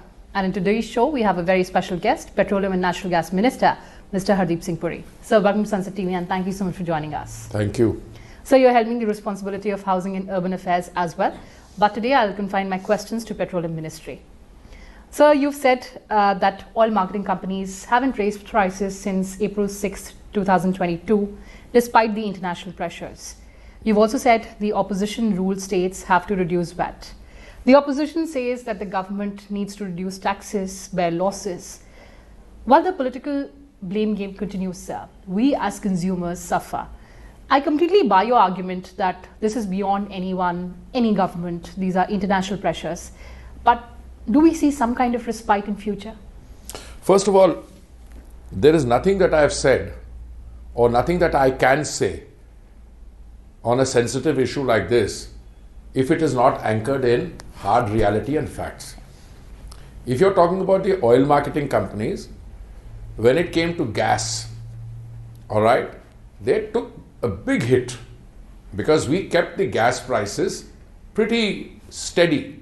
I'm not saying that they are ideal, but when the Saudi CP or contract price went up by 303%, we allowed the gas price in the market to go up by only a small percentage. So the oil companies approached the government after that and said, we've taken a combined hit of 28,000 crores. And the government did compensate them up to 22,000 crores. Now, there are two ways you can meet the requirements of the consumer. One is you allow the oil marketing companies to raise prices and you give the consumer a consumption subsidy. Okay? Yeah. Now, we didn't do that. We kept the price steady. I don't want to go into exact precise figures because then the opposition people will scream even more. When it comes to crude oil imports, for which we are dependent 85% on imports, and petrol and diesel, international prices went up by a huge amount, by a huge figure. We kept ours fairly steady. Now, depending on which representative period you take. But you know what has happened? Those 3 or 4 oil companies, I'm talking about IOCL, HPCL, 2 others, as against a combined profit of 28,000 crores in H1 of the previous year, in H1 this year, they've taken a loss of 27,000 crores. Forgive me, it may be the other way around. 27,000 crore profit in H1 of last year and 28,000 crores. These are two facts which are there. I mean, these are all publicly available figures in the public domain, and you know, there are balance sheets and the rest is etched literally in stone. Absolutely, Let me complete this. Please go ahead. When it comes to Ujjwala, again another area where I had some semblance of opposition, but again it was not thought through. Where have we come on Ujjwala? We came on Ujjwala from a fact, first take gas connections overall. The country in 2014 had something like 14 crore connections. Today we have 31 crore connections plus. Ujjwala is a scheme we started in 2016. The first tranche went through very fast. Today we have about 9 crore connections. What is an Ujjwala connection? It is given to somebody below the poverty line. And they said, "Arey, Ujjwala mein pehle cylinder ke baad logon ne liya nahi." Not correct. The figures are, an average Ujjwala offtake by a normal size family, let's say a husband, wife, 2 children or 3 children, is 3.69. Now 3.69 cylinders is pretty good usage. So that thing was not. One of the gentlemen who's a leader of a party which doesn't have the figures to qualify as an opposition party, he said in parliament, "Aapne subsidy band kar di." Arey bhai, subsidy band nahi ki hai. When the international price, there was a 2-year pandemic, even longer period. In March 2020, crude oil prices came down to $19. Gas prices also crashed. When the price crashes, you don't have to give a subsidy. But when we found that Ujjwala number, we introduced another 1 crore connections. And I think today, after that, we are ready if you need 40,000-50,000 more. My reading as the line minister is that the Honorable Prime Minister would be willing to consider it provided there is a demand. Now, from May of this year, madam, we have started giving people 200 rupees subsidy which goes direct into their account. So the subsidy has not been withdrawn. But to argue that you should be giving a subsidy when one is not required, all right, your and my perception on whether a subsidy is required or not. But look, this is a government which believes that benefits must flow to those most in need of it, that is Sarvodaya, Antyodaya, to the farthest first. And we ensure, even at the time when overall subsidies were not required, in the northeast we were still providing subsidy to a remote far-flung area. Equally now, users get 200 rupees coming straight into their account. It's a direct benefit. Now, I want to make one more submission. It is the Prime Minister made a call that those who are not in need should voluntarily give up. Yes. And I think it met with a very positive public response, and frankly, that should be the spirit. But for an opposition party to ask for subsidy band kar di without knowing that subsidy to chal rahi hai, or for petrol prices, for instance. A very interesting discussion took place in Parliament the other day. You also used the word, how long will the consumer has been insulated. Look, left to me, if we could and we had the means, I would say petrol should be made free. I'm sure. But somebody has to pay for it. 85% of it is imported. And the international price has skyrocketed. Yes. Little down now because of fears of recessionary condition. But I want to make another submission to you. What goes into the making of the final price at which you and I fill up at the petrol pump? It is the international price, the freight cost, the insurance cost, the exchange rate, refining margin, dealer's margin, and the central government's excise and the state government's VAT. Now, when the central government led by the Honorable Prime Minister felt that prices were too high, the Honorable Prime Minister decided on two occasions, November 2021 and May 2022, for the centre to reduce its excise. All right?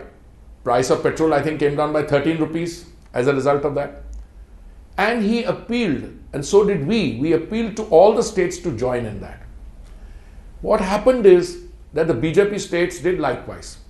Once Union Territory of Delhi, decided not to do it. But you know what happened? The market then determines its own levels. People, if they were living in, let's say, Delhi, but used to go to work in Haryana or in Uttar Pradesh, whenever they were there, they would fill up tanks. So the the dealers suddenly discovered that the offtake from their petrol bunks suddenly came down by 25%. Yeah. It is in response to that pressure that the Delhi government brought the prices down. Now, one party claimed that they have not reduced they have not increased the VAT since 2014. Yeah. But you're missing the point altogether. VAT is a percentage. And if the state is charging 31% VAT and the price is 100, then you get 31% on 100 as collection. Sure. So they made a killing, whopping killing when the price went up. They're saying centre should reduce excise. I rest my case, centre did reduce excise.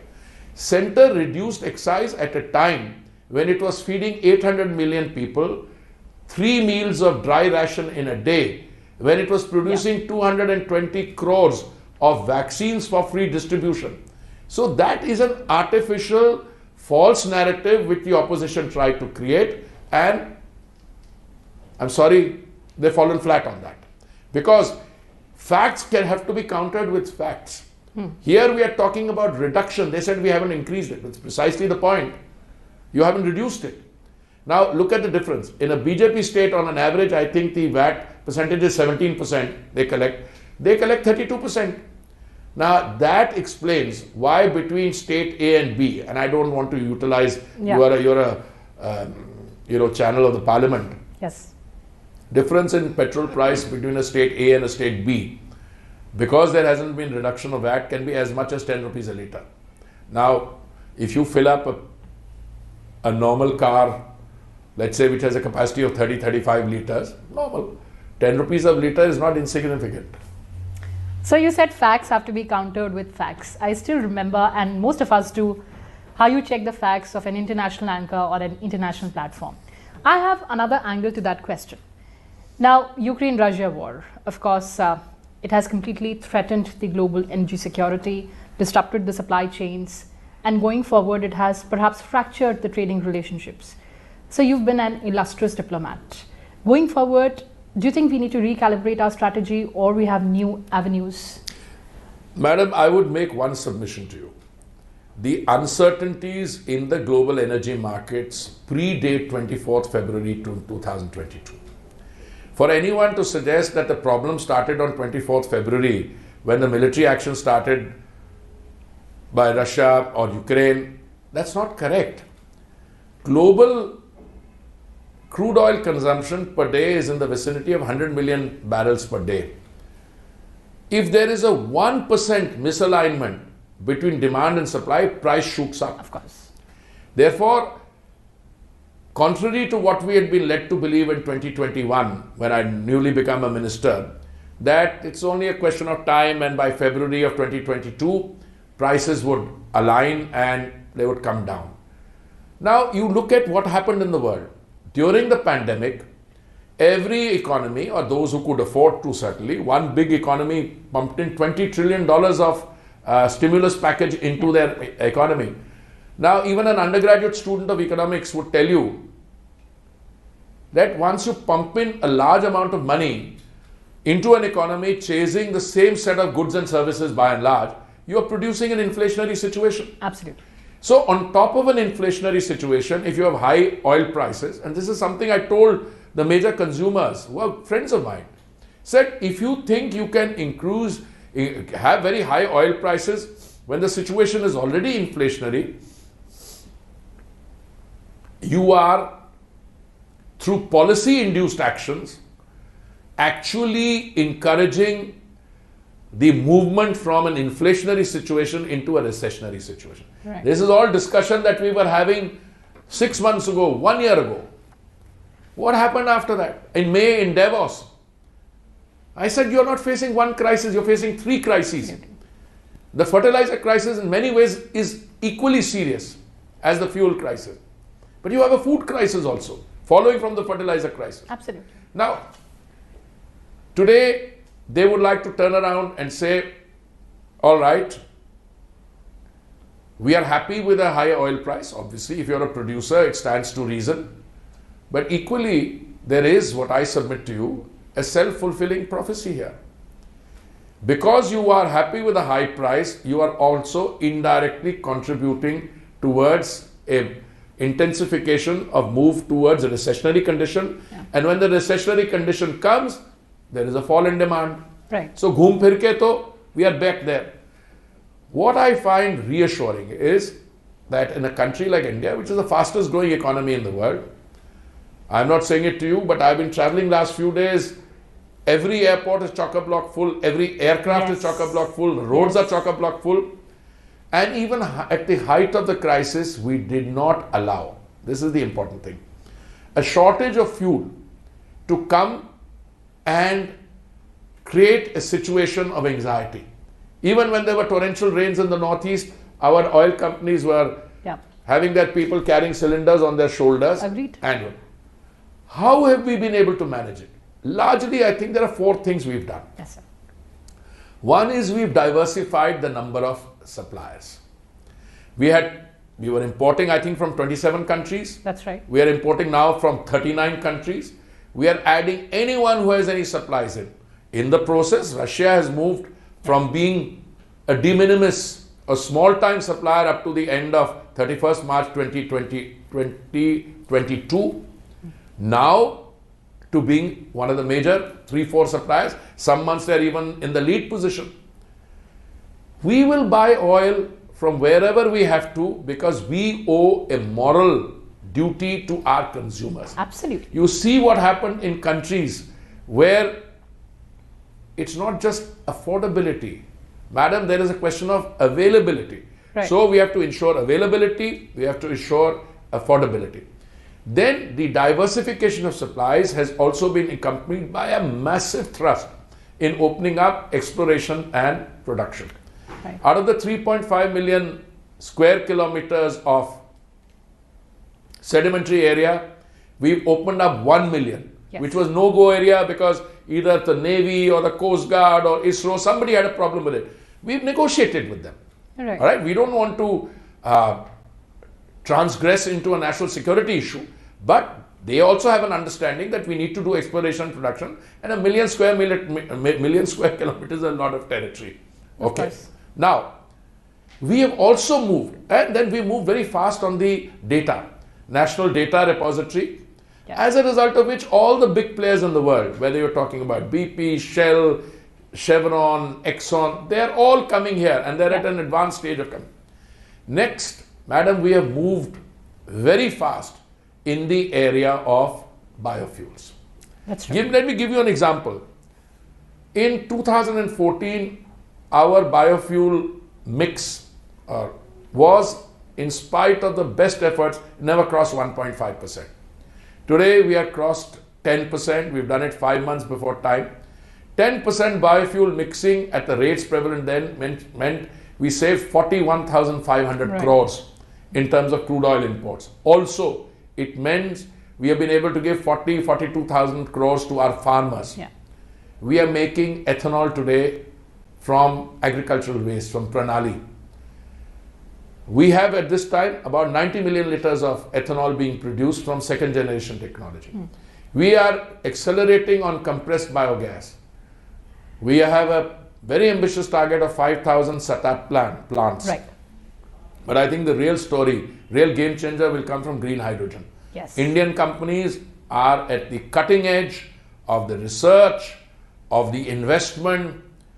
They have tied up with the electrolyzer manufacturers in the world. We have brought the cost of power down. It used to be 7 rupees something.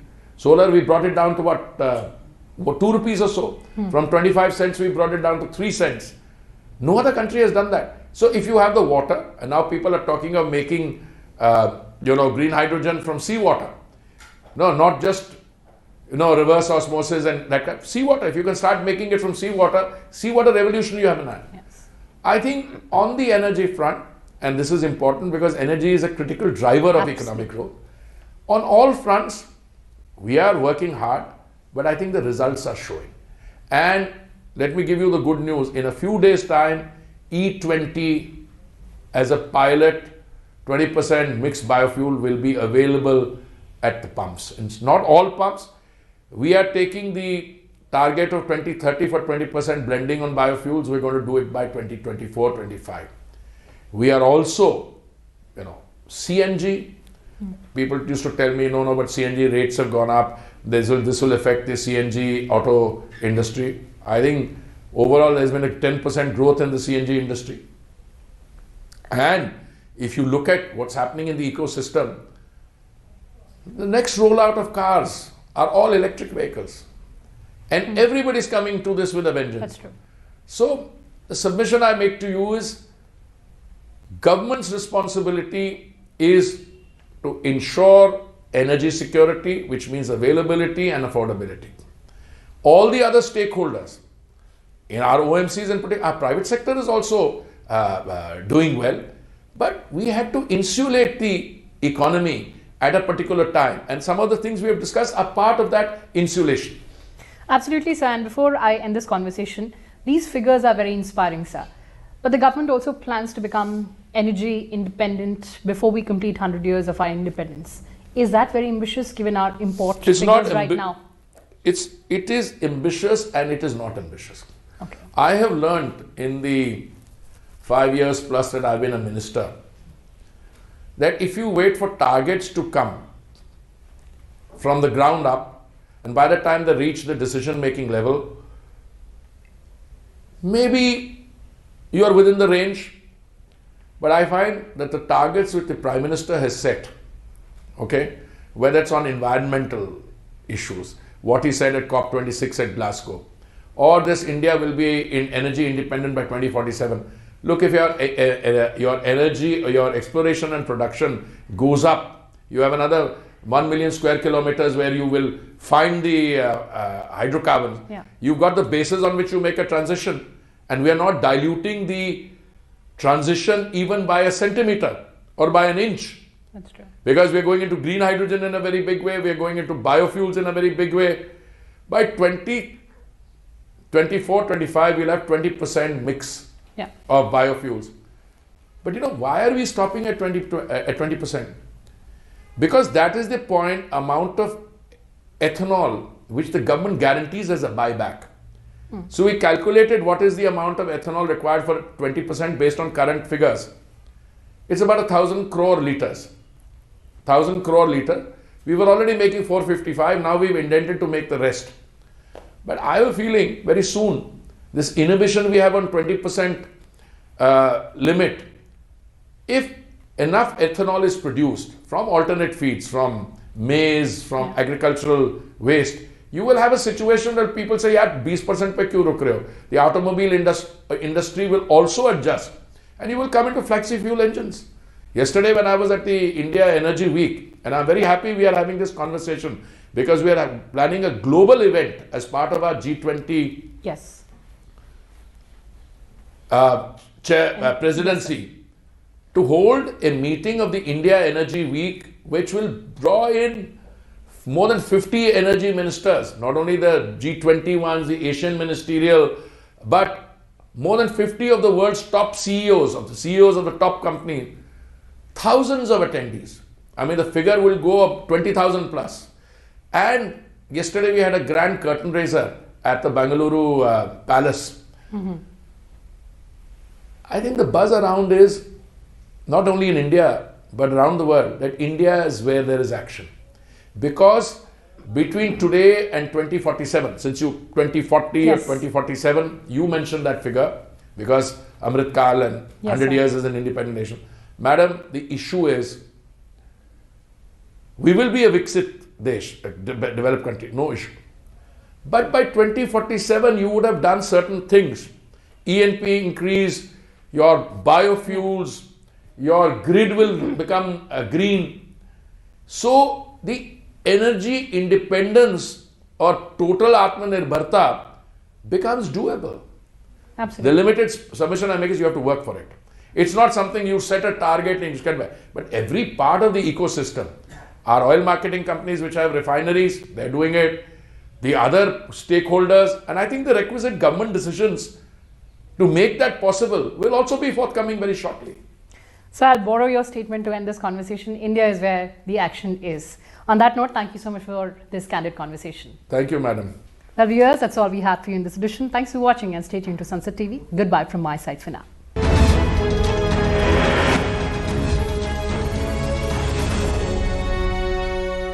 जाता है।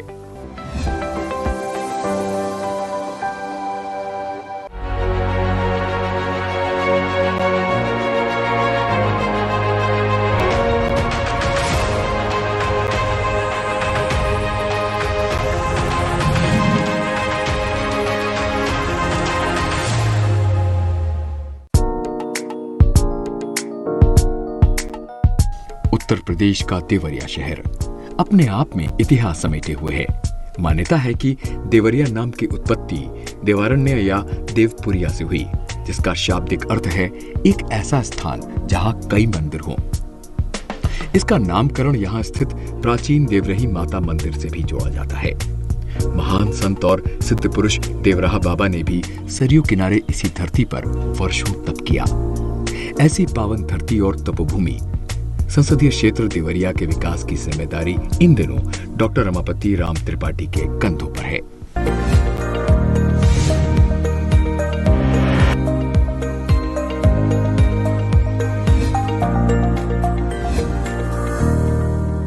नमस्कार, संसद TV के विशेष कार्यक्रम आपके सांसद में आपका स्वागत है। मैं हूं पवन कुमार शर्मा। आपके सांसद इस कड़ी में संसद टीवी की टीम पहुंची है उत्तर प्रदेश की देवरिया संसदीय सीट में। देवरिया में बीते वर्षों में कौन कौन से विकास कार्य हुए हैं और कैसे देवरिया विकास के पथ पर आगे बढ़ रहा है, इस पर बातचीत के लिए हमारे साथ मौजूद हैं यहाँ के सांसद डॉक्टर रमापति राम त्रिपाठी जी। त्रिपाठी जी, आपका संसद टीम में बहुत बहुत स्वागत है। धन्यवाद। आप पेशे से एक आयुर्वेदिक डॉक्टर हैं और रोजी रोटी, कपड़ा और मकान के साथ जनता को स्वास्थ्य मिलना चाहिए। तो स्वास्थ्य की दृष्टि से देवरिया में कौन कौन से बड़े काम हो गए बीते वर्षों में? देखिए, जब मैं यहाँ सांसद होके आया तो यहाँ पर स्वास्थ्य के दृष्टि से सुविधाएं कम थी।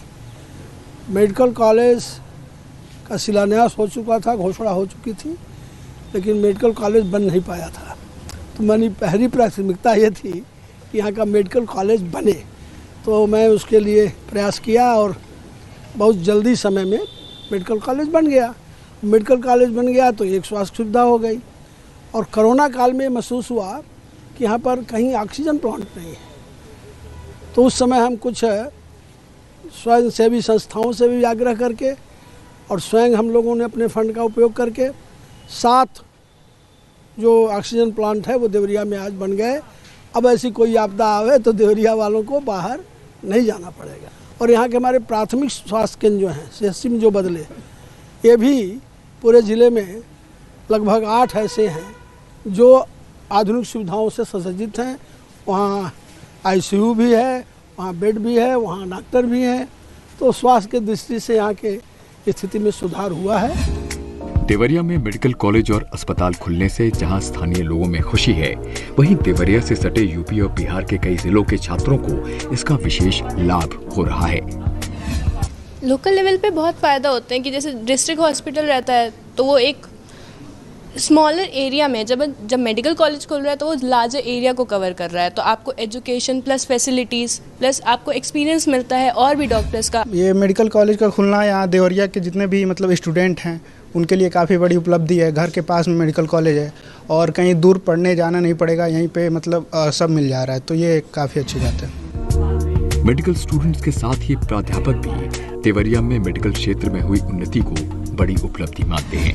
इस मेडिकल कॉलेज का नाम जो है वो है महर्षि देवरहा बाबा मेडिकल कॉलेज, और महर्षि देवरहा बाबा यहाँ के बड़े पूज्य संतों में से रहे हैं और संत कभी जाते नहीं। और हम सभी शिक्षकों की यहाँ से पूरी कोशिश है कि जो मुख्य मूल्य हैं इंसान के, देवत्व के, वो हैं सेवा, प्रेम और त्याग। देवरिया के सांसद डॉक्टर रमापति राम त्रिपाठी का जन्म 1 जनवरी 1951 को गोरखपुर के झूड़िया खजानी गांव में हुआ। पिता की इच्छा के मुताबिक ये आयुर्वेदिक चिकित्सक बने। हालांकि स्कूली समय से ही ये छात्र राजनीति में सक्रिय हो गए थे।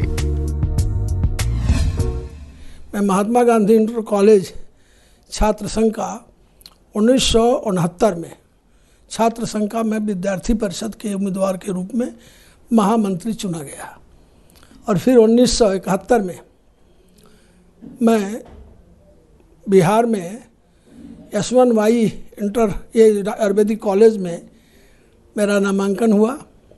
क्योंकि मैं तो चाहता था गोरखपुर यूनिवर्सिटी में पढ़ के वही राजनीति की दिशा में, हमारे पिताजी की इच्छा थी नहीं चिकित्सक बनो, तो वो वहाँ हमको एडमिशन कराए और जेपी मूवमेंट में भाग लिए। और जब इमरजेंसी लगी तो इमरजेंसी में हम गिरफ्तार हुए बक्सर में, बिहार में ही। तो कुछ दिन बक्सर जेल में रहे, कुछ फिर भागलपुर जेल में 10 महीना हम रहे। फिर जब इमरजेंसी हटी तो हम बाहर आए।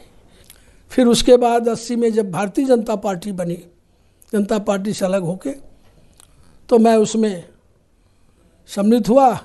फिर हम 1995 में उत्तर प्रदेश भाजपा के महामंत्री नियुक्त हुए और 95 से लेकर 2007 तक भाजपा के प्रदेश महामंत्री रहे। इसमें 7 वर्षों तक महामंत्री संगठन का भी दायित्व मेरे ऊपर रहा और 2007 से 2010 तक मैं भाजपा का प्रदेश अध्यक्ष रहा और 2010 से 2012 तक मैं महाराष्ट्र प्रदेश का सह प्रभारी रहा भाजपा का, और फिर 2012 से 2014 तक मैं झारखंड का भाजपा का प्रभारी रहा। और 2014 में जब चुनाव डिक्लेयर हुआ, मैं यहाँ के चुनाव अभियान का प्रमुख बना। 14 के बाद 19 तक मैं राष्ट्रीय कार्य समिति सदस्य रहा, पार्टी के विभिन्न कार्यक्रमों में जाता रहा। और 2019 में हमें पार्टी ने यहाँ से चुनाव लड़ने के लिए देवरिया से अधिकृत किया। संयुक्त मोर्चा होने के बाद सपा बसपा का मैं 57% मत यहाँ प्राप्त किया। मैं रमापति राम त्रिपाठी जो लोकसभा का सदस्य निर्वाचित हुआ हूँ, ईश्वर की शपथ लेता हूँ कि मैं विधि द्वारा स्थापित भारत के संविधान के प्रति सच्ची श्रद्धा और निष्ठा रखूँगा। मैं भारत की प्रभुता और अखंडता अक्षुण्ण रखूँगा तथा जिस पद को मैं ग्रहण करने वाला हूँ उसके कर्तव्यों का श्रद्धापूर्वक निर्वहन करूँगा। डॉक्टर त्रिपाठी संसद में सक्रियता के साथ जनता के मुद्दे उठाते हैं। 17वीं लोकसभा में इनकी अब तक की उपस्थिति 90% है।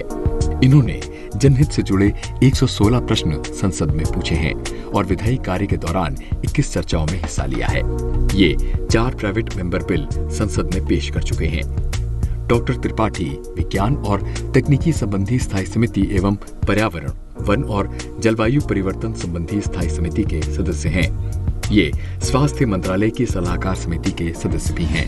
समितियों में हमने 2-3 बातें बहुत प्रमुख उठाया और उस पर अमल भी हो रही है। मैंने एक सवाल उठाया था अपनी समिति में कि औषधि पौधे नष्ट हो रहे हैं, जिनको ले आकर के लोग दवा के रूप में उपयोग करते थे। कारण उसका खोजा जाना चाहिए, निवारण भी होना चाहिए और फिर से ये पौधे जंगलों के अंग बने, और इसको हमारी कमेटी ने बहुत ही गंभीरता से लिया। हमने एक विषय प्रस्तुत किया, उस पर वर्क भी हुआ और अब उसकी रिपोर्ट आई है कि भांग का जो पौधा है इसका रेशा बनाया जाए तो इससे वस्त्र बन सकता है जी। तो ये जो पौधा बहुत बेकार है, इसका उपयोग होने लगेगा। तो बम्बई में एक कंपनी ने इसका रिसर्च किया और उस पर काम शुरू होने जा रहा है। ऐसे ही जल ही जीवन है, वैसे वन जीवन है। तो पिछली वर्ष वृक्षारोपण अभियान में प्रयास करके प्रशासन का सहयोग लेके प्रशासन के लोगों ने भी उसमें बड़ी रुचि लिया और 26 लाख पौधे यहाँ लगाए गए देवरिया में। देवरिया संसदीय क्षेत्र के अंतर्गत 5 विधानसभा सीटें आती हैं। इनमें तमकहीराज, फाजिल नगर, देवरिया, पथरदेवा और रामपुर कारखाना विधानसभा क्षेत्र शामिल हैं। 1952 में हुए देश के पहले लोकसभा चुनाव के बाद इस सीट पर लंबे समय तक कांग्रेस का दबदबा रहा, लेकिन 1991 के बाद मुकाबला बीजेपी, एसपी और बीएसपी के बीच होने लगा। जनता फिर से मोदी जी को देश का प्रधानमंत्री बनाना चाहती थी और इसलिए एक एक सीट जिताना चाहती थी। तो इसलिए जात पात का गठबंधन होने के बाद जात पात डाइल्यूट हुआ और सभी वर्गों का समाज का वोट मिला और हम लोग भारी बहुमत से जीत दर्ज किए। 2019 के आंकड़ों के मुताबिक देवरिया संसदीय क्षेत्र में कुल 17,92,000 मतदाता हैं। इनमें 9,63,000 पुरुष और 7,89,000 महिला मतदाता शामिल हैं। देवरिया का जो बुनियादी ढांचा, चाहे सड़कें हो, चाहे रेल की दृष्टि से हो, आवागमन की दृष्टि से हो, कितना विकास बीते वर्षों में? देवरिया में नेशनल हाईवे बन गई, करीब 2000 किलोमीटर सड़कें प्रधानमंत्री ग्रामीण सड़क योजना के अंतर्गत बनी और अभी प्रस्तावित हैं। और हम ये कह सकते हैं कि कुछ इधर उधर 2-3 सड़कें भले अभी उसके दायरे में न आई हों, लेकिन लगभग सभी प्रमुख सड़कें बन गई। जब ये हाईवे बनी तो स्वाभाविक है बड़े वाहन आएंगे, ट्रक आएंगी, तो उससे यहाँ जाम लगता है। देवरिया की आबादी सड़कें दोनों तरफ है, तो उसके लिए हमने संसद में सवाल उठाया कि यहाँ पर एक बाईपास बनना चाहिए, जिससे बड़े वाहन बाईपास से निकल जाएं और देवरिया के लोगों को सुविधा हो जाए। और आज मैं ये कह सकता हूँ कि वो स्वीकृत हो गया, उसका डीपीआर बन रहा है और 5-6 महीने में वो बनना शुरू हो जाएगा। इसी तरह से हमने संसद में एक सवाल उठाया कि देवरिया में पहले जब था देवरिया तो छोटा था, वहाँ पर माल गोदाम बनी हुई है रेल विभाग की, और उस माल गोदाम पर माल उतरता है तो वहाँ भी वाहन बड़े बड़े आते हैं, सड़क जाम हो जाती है। तो हमने ये सवाल उठाया कि इस माल गोदाम को स्थानांतरित करके अन्यत्र कर दिया जाए, और उस पर भी सरकार ने विचार शुरू कर दिया है, कुछ काम शुरू हुआ है। और अगर वो भी हट जाएगा तो फिर देवरिया जो है वो भी स्थान खाली होगा, वहाँ अच्छे कुछ बन जाएंगे। किसी भी औद्योगिक जगह के लिए स्वाभाविक है हवाई सेवा भी होनी चाहिए, तो उसके लिए भी हम लोग पहले से प्रस्तावित था, हम लोग बहुत प्रयास किए। तो अंतर्राष्ट्रीय हवाई अड्डा भी कुशीनगर में माननीय प्रधानमंत्री जी ने उसका उद्घाटन कर दिया और वो यहाँ से 25 किलोमीटर की दूरी पर है। ऐसी 7 ट्रेनें थीं जो आती थी और जाती थी, यहाँ रुकती नहीं थी, और कुछ उसमें से ऐसी थी जो 2 मिनट रुकती थी, उसका हमने 5 मिनट करा दिया और सभी ट्रेनें यहाँ रुकें उसकी व्यवस्था करा दिया। ग्रामीण इलाके की अपनी समस्याएं रहती हैं, चाहे वो इंफ्रास्ट्रक्चर को लेकर हो, रोड को लेकर हो, उस दृष्टि से क्या विकास गाँव में हुआ? देखिए, पहला काम तो हमने ये किया, माननीय प्रधानमंत्री जी ने हमारे देश के अंदर सौभाग्य योजना चलाया, उसके अंतर्गत जो टोले मजरे गांव विद्युत से आच्छादित नहीं थे उनको किया गया। और मैं कह सकता हूं कि हमारे देवरिया में 3,334 गांव आच्छादित हुए, जहां का विद्युतीकरण हो गया, जहां बिजली मिल रही है, टोले मजरे सब उसमें जुटे। और अभी ज़िले में देखा जाए तो कुछ शेष हैं, दूसरी किस्त में है, लेकिन इतना बड़ा काम विद्युत के दृष्टि से हुआ। उसके बाद हमारे मुख्यमंत्री ने एक प्रयास चलाया कि यहाँ के गांव का जो शैक्षणिक विकास हो, तो यहाँ के प्राइमरी स्कूल मॉडल बनाए गए, गांव में ग्राम पंचायत भवन बनाए गए, गांव की सड़कें ठीक हुई। तो आज हम ये कह सकते हैं कि गांव तक विकास पहुंचा है। देवरिया का स्वतंत्रता संग्राम में बड़ा योगदान रहा है। 1942 में ब्रिटिश सरकार के खिलाफ आंदोलन के दौरान देवरिया के रामचंद्र विद्यार्थी और सोना उर्फ शिवराज सोनार जैसे नौजवान शहीद हुए। तो 14 अगस्त 1942 को यहाँ के 2 नौजवान जो 13 और 14 साल के थे, शहीद रामचंद्र विद्यार्थी और सोनू सोनार, तो ये दोनों नौजवान जो राष्ट्रीय ध्वज है इसको फहरा दिए और उसके बाद उनको पकड़ा गया और फांसी हुई। उसका भी पार्क जो है उन शहीदों के नाम पर बनने का हम लोगों ने प्रयास किया और वो भी बन रहा है। तो कुल मिला के ये भूमि ऐसी है कि यहाँ से लोग सेना में भी गए, योग में भी गए, शिक्षा के क्षेत्र में भी उत्कृष्ट स्थान प्राप्त किए, लेकिन अभी यहाँ पर कुछ आवश्यकताएं हैं।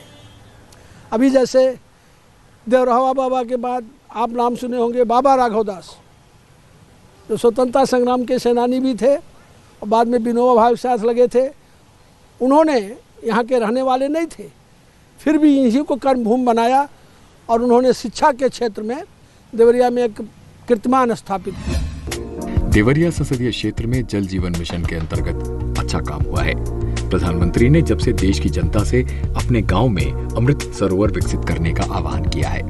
देवरिया में 50 से ज्यादा बड़े अमृत सरोवर बनकर तैयार हुए हैं और सैकड़ों पर काम चल रहा है।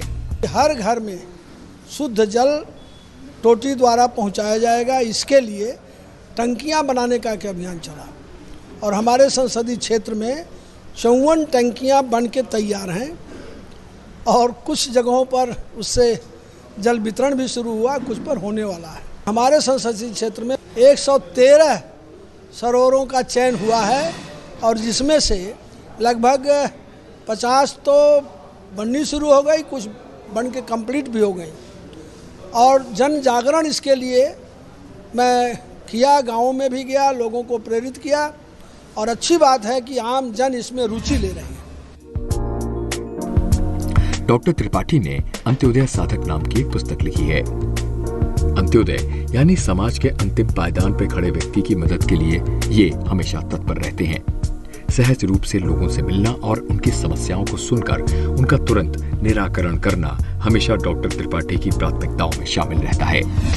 डॉक्टर रमापत राम त्रिपाठी जी सांसद, वह सहज हैं, सरल हैं, सहिष्णु हैं, 24 घंटा जनता की सेवा में दिन रात तत्पर रहते हैं और सरकार द्वारा चलाई गई समस्त योजनाओं को जनता में प्रचारित और प्रसारित सरकार की मंशा के अनुरूप करते और कराते हैं। माननीय सांसद जी के नेतृत्व में हमारे यहाँ वायर का जो समस्या है वो भी हल हो गया है। हमारे यहाँ काफ़ी हमारे प्रमुख जी के सहयोग से हमारे यहाँ नाला वाला हुआ है, कार्य हुआ है। रात दिन से हम मिलते रहते हैं, हमेशा हमारा फ़ोन भी रात में 10 बजे फ़ोन करें तभी 10 बजे फ़ोन उठाते हैं, 12 बजे फ़ोन करें 12 बजे उठाते हैं हमारा। देवरिया संसदीय क्षेत्र में सैकड़ों लोगों को केंद्रीय योजनाओं का लाभ मिला है। प्रधानमंत्री आवास मिले हैं, स्वच्छ भारत मिशन के अंतर्गत घर घर शौचालय बने हैं और उज्ज्वला योजना का लाभ महिलाओं को मिला है। यही नहीं, ग्रामीणों खासकर महिलाओं को स्वावलंबी बनाने की दिशा में केंद्र और राज्य सरकार द्वारा उठाए गए कदमों का सार्थक परिणाम गांव में साफ तौर पर नजर आ रहा है। हम महिलाओं को तो मोदी जी और योगी जी ने जो बल दिया है, मोदी जी ने उन्हें स्वावलंबी बनाने के तहत भी काम किया है। शौचालय और आवास जो उनके नाम आया है और भी जो सुविधाएं उनको मिल रही हैं, जैसे मातृत्व योजना वगैरह जो चल रही है महिलाओं की, तो उससे महिलाएं बहुत खुश हैं। हमारे यहाँ हर वार्ड में कहीं 35 कहीं 40 इस तरह से जो समूह बना हुआ है, उसमें जो महिलाओं को बिजली का जो वो रसीद काटने के लिए मिल रहा है, उसमें महिलाएं भी काम कर रही हैं। बैंक सखी हैं और भी बहुत ये स्वास्थ्य जो है स्वच्छता में, उसमें महिलाओं को काम दिया गया है। इससे महिलाएं आगे बढ़ रही हैं, आत्मनिर्भर बन रही हैं। नवीकरणीय ऊर्जा के क्षेत्र में देवरिया में बेहतरीन काम हो रहा है।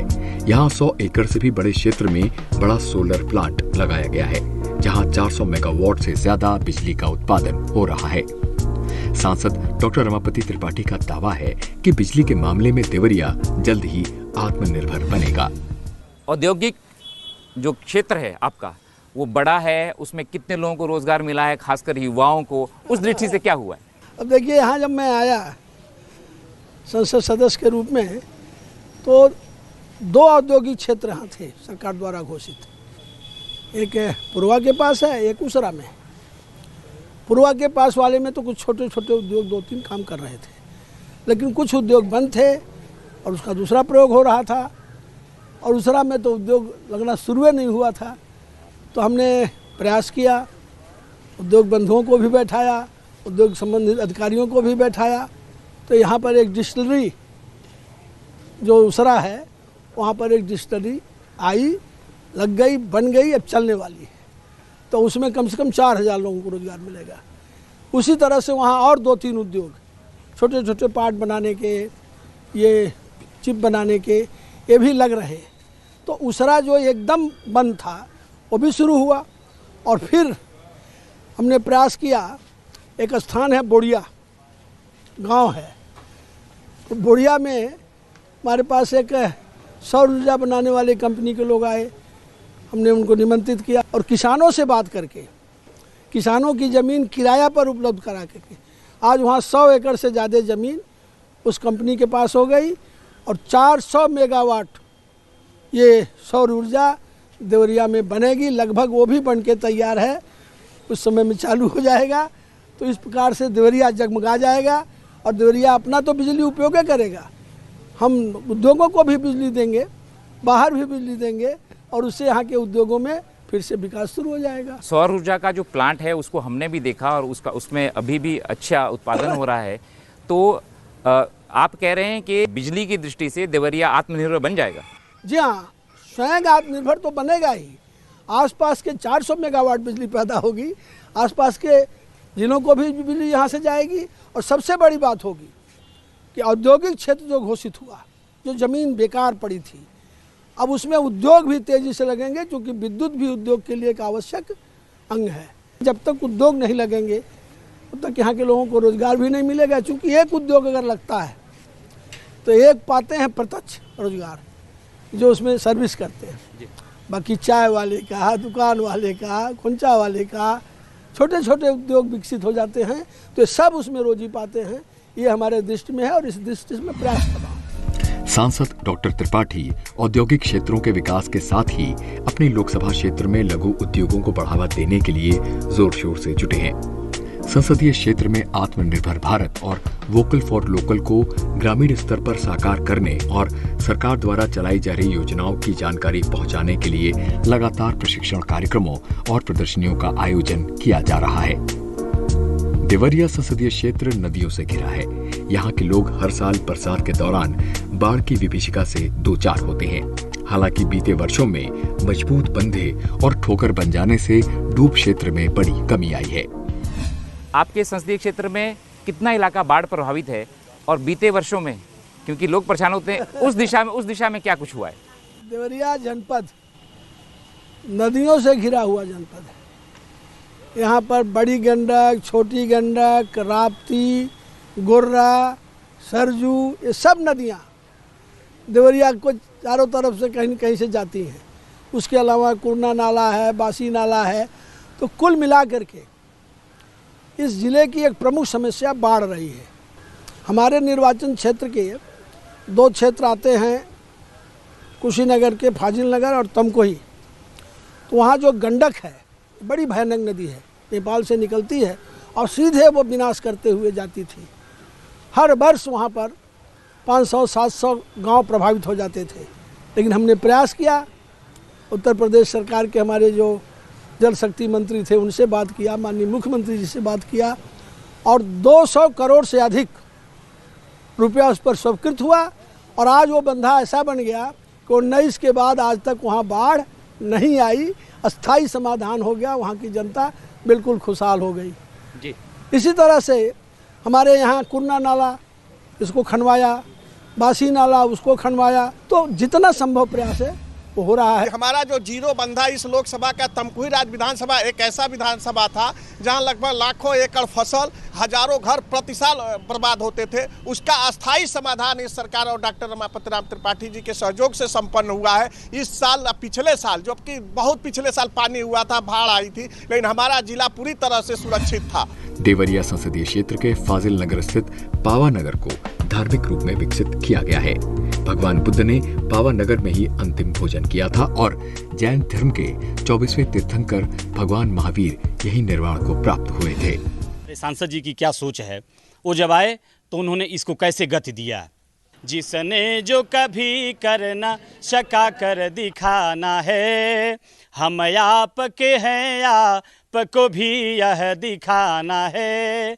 हम ठान लिए मन में देश के ही वास्ते, हम ठान लिए मन में देश के ही वास्ते, माँ भारती रक्षा लहू कतरा बहाना है। देवरिया संसदीय क्षेत्र में हर वर्ष बड़े धूमधाम से सूर्योत्सव का आयोजन किया जाता है। सांसद और तमाम स्थानीय विधायकों समेत सभी जनप्रतिनिधि, स्थानीय जनता और बच्चे इस आयोजन में बढ़ चढ़कर हिस्सा लेते हैं। यह महोत्सव इस क्षेत्र के विकास की धुरी है।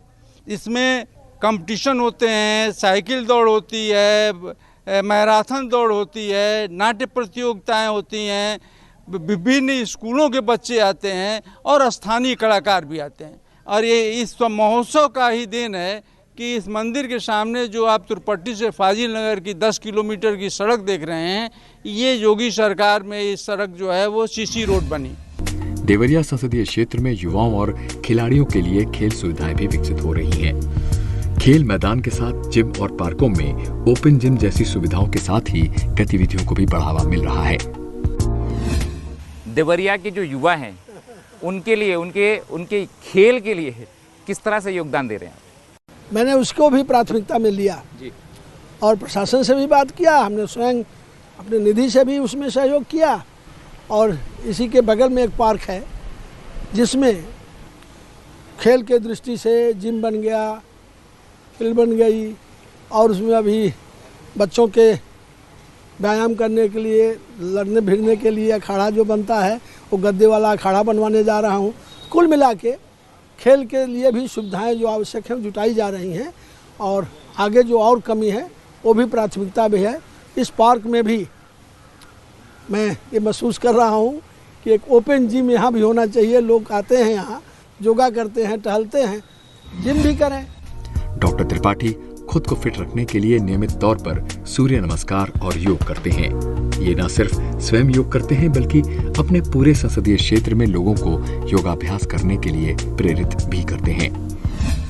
परिवार को तो मैं समय बहुत कम दे पाता हूँ, कभी महीने पर, कभी 2 महीने पर, 2 दिन 4 दिन के लिए ऐसे परिवार के साथ समय बिताता हूँ। वो भी समय केवल परिवार के साथ रहता हूँ, बाकी दिन भर तो लोगों से मिलने जुलने और सामाजिक कार्यों में व्यस्त रहता हूँ। डॉक्टर त्रिपाठी जी, हर एक सांसद का एक सपना रहता है कि मेरा जो संसदीय क्षेत्र है उसमें अभूतपूर्व विकास हो, और विकास की जो प्रक्रिया है वो लगातार निरंतर चलती रहती है। आपके क्षेत्र में बहुत सारे काम हुए, पर बहुत सारे काम बाकी भी आपकी सोच में है। क्या विज़न, क्या ड्रीम प्रोजेक्ट देवरिया को लेकर डॉक्टर त्रिपाठी जी का? देखिए, एक तो मेरा पहला ये है कि माननीय प्रधानमंत्री जी का जो विज़न है कि लोकल को वोकल बनाना, तो उस दृष्टि से देवरिया में जो हमारी स्वयं समूह की बहनें हैं और छोटे छोटे जो उद्योग हैं उसको प्रोत्साहन मिले और अच्छा निर्माण हो। 1 डिस्ट्रिक्ट 1 प्रोडक्ट में यहाँ पर झालर, यहाँ के सजावटी सामान है।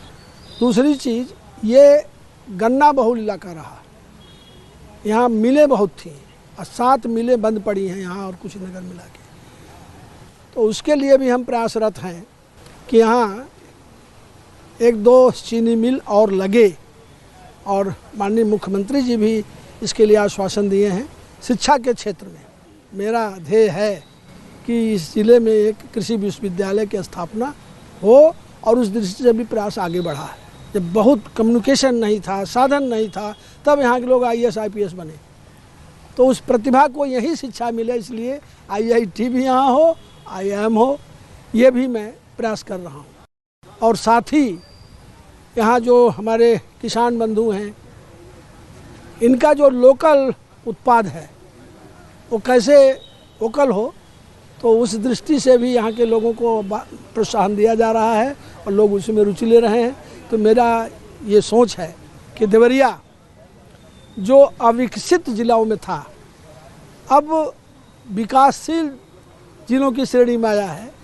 तो ये विकसित जिला हो और एक आदर्श जिला हो और प्रदेश का एक उत्कृष्ट जनपद बने, उद्योग के दृष्टि से, शिक्षा के दृष्टि से, कृषि के दृष्टि से और सामाजिक दृष्टि से।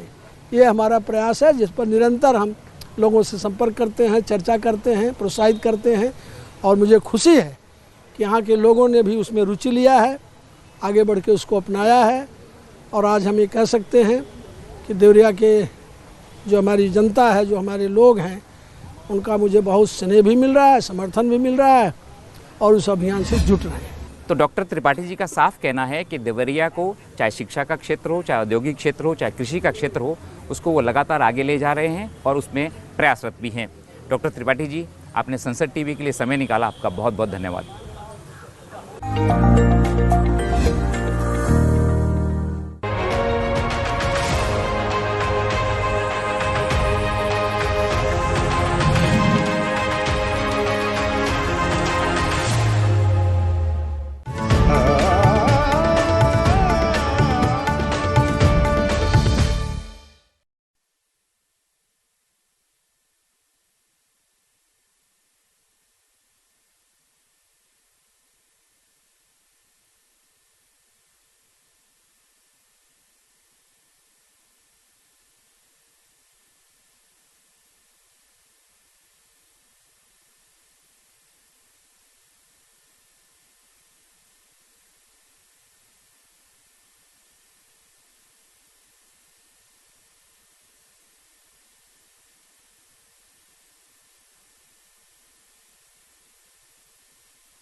माननीय सभासदों, माननीय सभापति जी,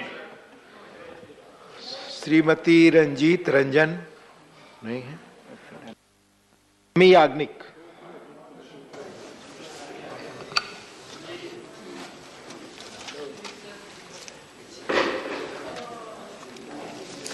Thank you, sir.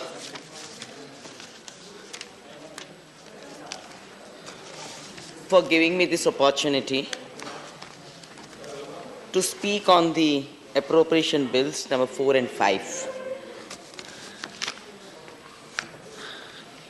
Sir, through these bills, approval of the Parliament is sought for an amount of rupees 4,35,938 crores as additional expenditure. It's a big amount. Out of this amount, rupees 3,25,000 crores is only for revenue expenditure. So the moot question that arises is how come there was so much error in planning? I would like to know from the Honorable Finance Minister, was it devoid of any priorities or was there any misplaced focus when the monies were allocated? Whatever it is, or whatever it may be, it definitely indicates a gross miscalculation of expended expenditure. Sir, I would like to definitely request the Honorable Finance Minister to respond on the points which I am highlighting today.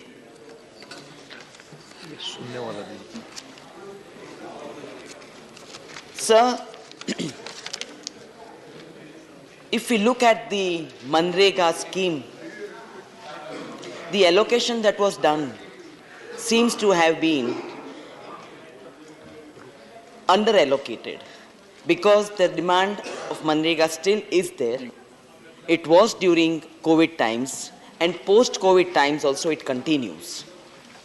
So this scheme which was brought in by the UPA government is one of the best schemes for rural employment in the world. It is rated as such. It provides employment to unemployed people in the rural areas for unskilled or skilled labor, and the important part is that women get employment. This scheme that was brought during the UPA time, along with other acts that were brought, the Food Security Act and the Right to Education and other empowering right-based act, have lifted almost 23 crores of people, 27 crores of people out of the below poverty line. They moved to the middle class, sir. But if we look at what has happened to the current situation, 23 crores have been pushed below the poverty line. It is very difficult to understand why these schemes have failed. Are they because of non-allocation of proper funds, or whether it is non-implementation of these schemes, or what has happened along the way? But today when we are here to see that the appropriation bill get the desired supplementary allocation of funds, I am just here to show that the government has continually grossly undermined or underestimated the importance of Manrega, sir. Today also at the rural level, we have not recovered from the pandemic. If you look at the workforce, women who have lost their jobs, I also find it from the data of the corporate sector that it has become difficult for women to enter the workforce or re-enter the workforce in comparison to men. So this is also happening in Manrega sector. Madam Minister, I would just like to see that you give a little importance on this women aspect or gender budgeting as far as Manrega is concerned, and also look at the workforce for re-entry of women into the force. It is very difficult to see the data because I do not want to quote any studies today or bring out data, but the fact remains that the women who lost their jobs also faced domestic violence within the domestic spheres, and they could not get whatever help they could by way of counseling or by way of economic help or by way of other kind of, for example, by way of food security. I think there has been some kind of mismanagement at a certain level. But this is what has happened along with Manrega and gender budgeting too. So this aspect, I think, the Honorable Minister, I would like to know, Madam, from some response to that. Sir, this because of this particular funds not having been given to Manrega, the current levels of demand due to this continued distress in rural India continues. And this requires more funds, and so I think more funds should be allocated to Manrega. Here I would like to emphasize what Manrega actually is and why this fund crisis is creating so much problem. Sir, this scheme was launched by the Congress-led UPA government in 2006, Mahatma Gandhi National Rural Employment Guarantee Scheme, and it came to the rescue of Indian citizens who were left stranded by the sudden imposition of the unplanned COVID-19 lockdown and whose incomes have been hit by the ill-conceived economic policies of the present government. Instead of enhancing its implementation amidst the pandemic, the government has pushed this lifeline for rural India into a crisis. Ma'am, I do not want to go into the details and the data, but it is a sincere request that in order to see that these women get empowered at the rural level, Manrega needs a boost. Manrega needs more allocation of funds, and this will have to be planned, and it will have to be planned properly. With the economic slowdown that hit India even before the pandemic and the subsequent COVID-19 induced lockdowns, wiping out jobs, there has been a sharp increase in the number of people dependent on Manrega. Madam, I would like to tell you that it is estimated that out of 6.77 crore people who demanded work under Manrega this year or the last year there, 5.87 crore got employment, leaving an unmet demand of 89.7 lakh or 13.25%. There have been papers and research papers and analysis and data analysis that even as the government failed to provide employment to all those in need, it also failed to give them employment allowance as mandated by the Narega scheme. Ma'am, this is a fact which needs to be taken into consideration positively and in a constructive way, that there should be also some kind of an unemployment allowance that has been mandated by the Act to be taken into consideration. Sir, my important other point is on food security. Ma'am, the National Food Security Act was brought in 2013. Today, as we look at the Global Hunger Index 2022, India is ranking 107 out of 121 countries with child wasting rate at 19.3% being the highest in the world. This is very serious, sir.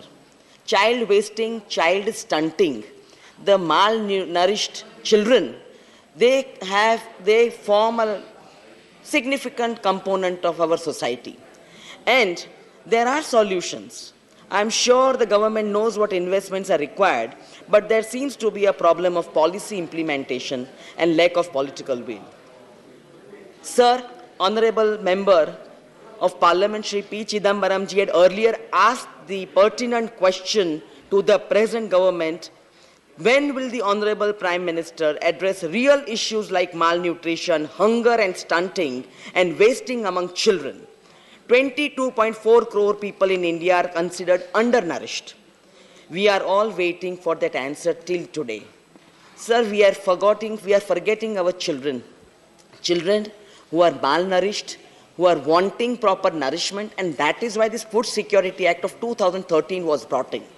We should not forget that the distribution of food grains, which is continuously referred to, that 80 crores of people have been given 5 kilograms of food, has come under the center's Pradhan Mantri Garib Kalyan Anna Yojana, which provides these 5 kilograms of food, and that is free of cost per month to 80 crore beneficiaries. Today, sir, I do not also want to go into the issue of who are these beneficiaries. The beneficiaries terminology is given in this particular act. There also there is a component of women empowerment, because the head of the family should be woman, she should be having a ration card, and that is how these grains are distributed. But these beneficiaries which are listed on the portal are as per the 2011 census. Thereafter, there has not been any census conducted. And so, I would also like to request the Honorable Finance Minister that are these portals giving the right number, right data? Where is this 80 crores people data coming from? So whether there is going to be another data, there is going to be a census, and whether there is going to be the list of these beneficiaries who have got these 5 kilograms.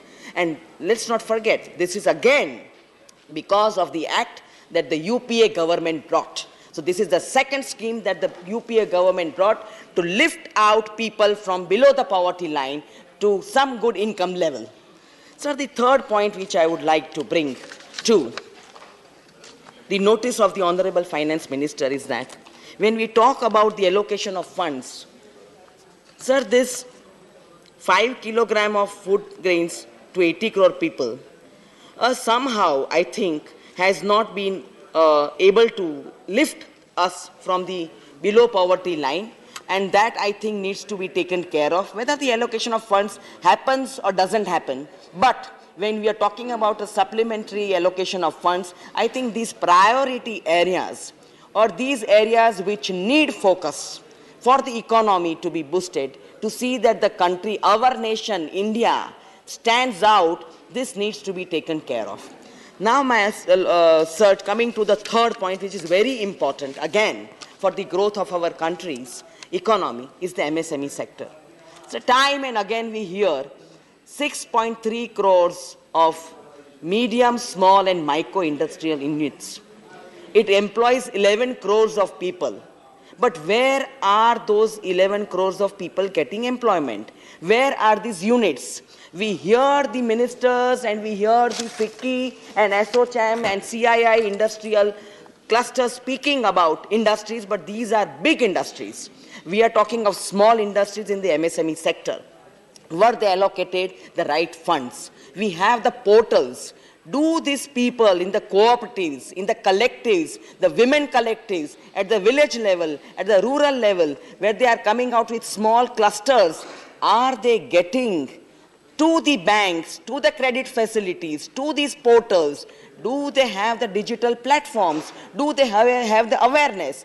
Sir, this is the MSME sector we are talking about, and this MSME sector needs immediate attention and allocation of funds. This priority or this focus has been missed, I think, by the Honorable Finance Minister.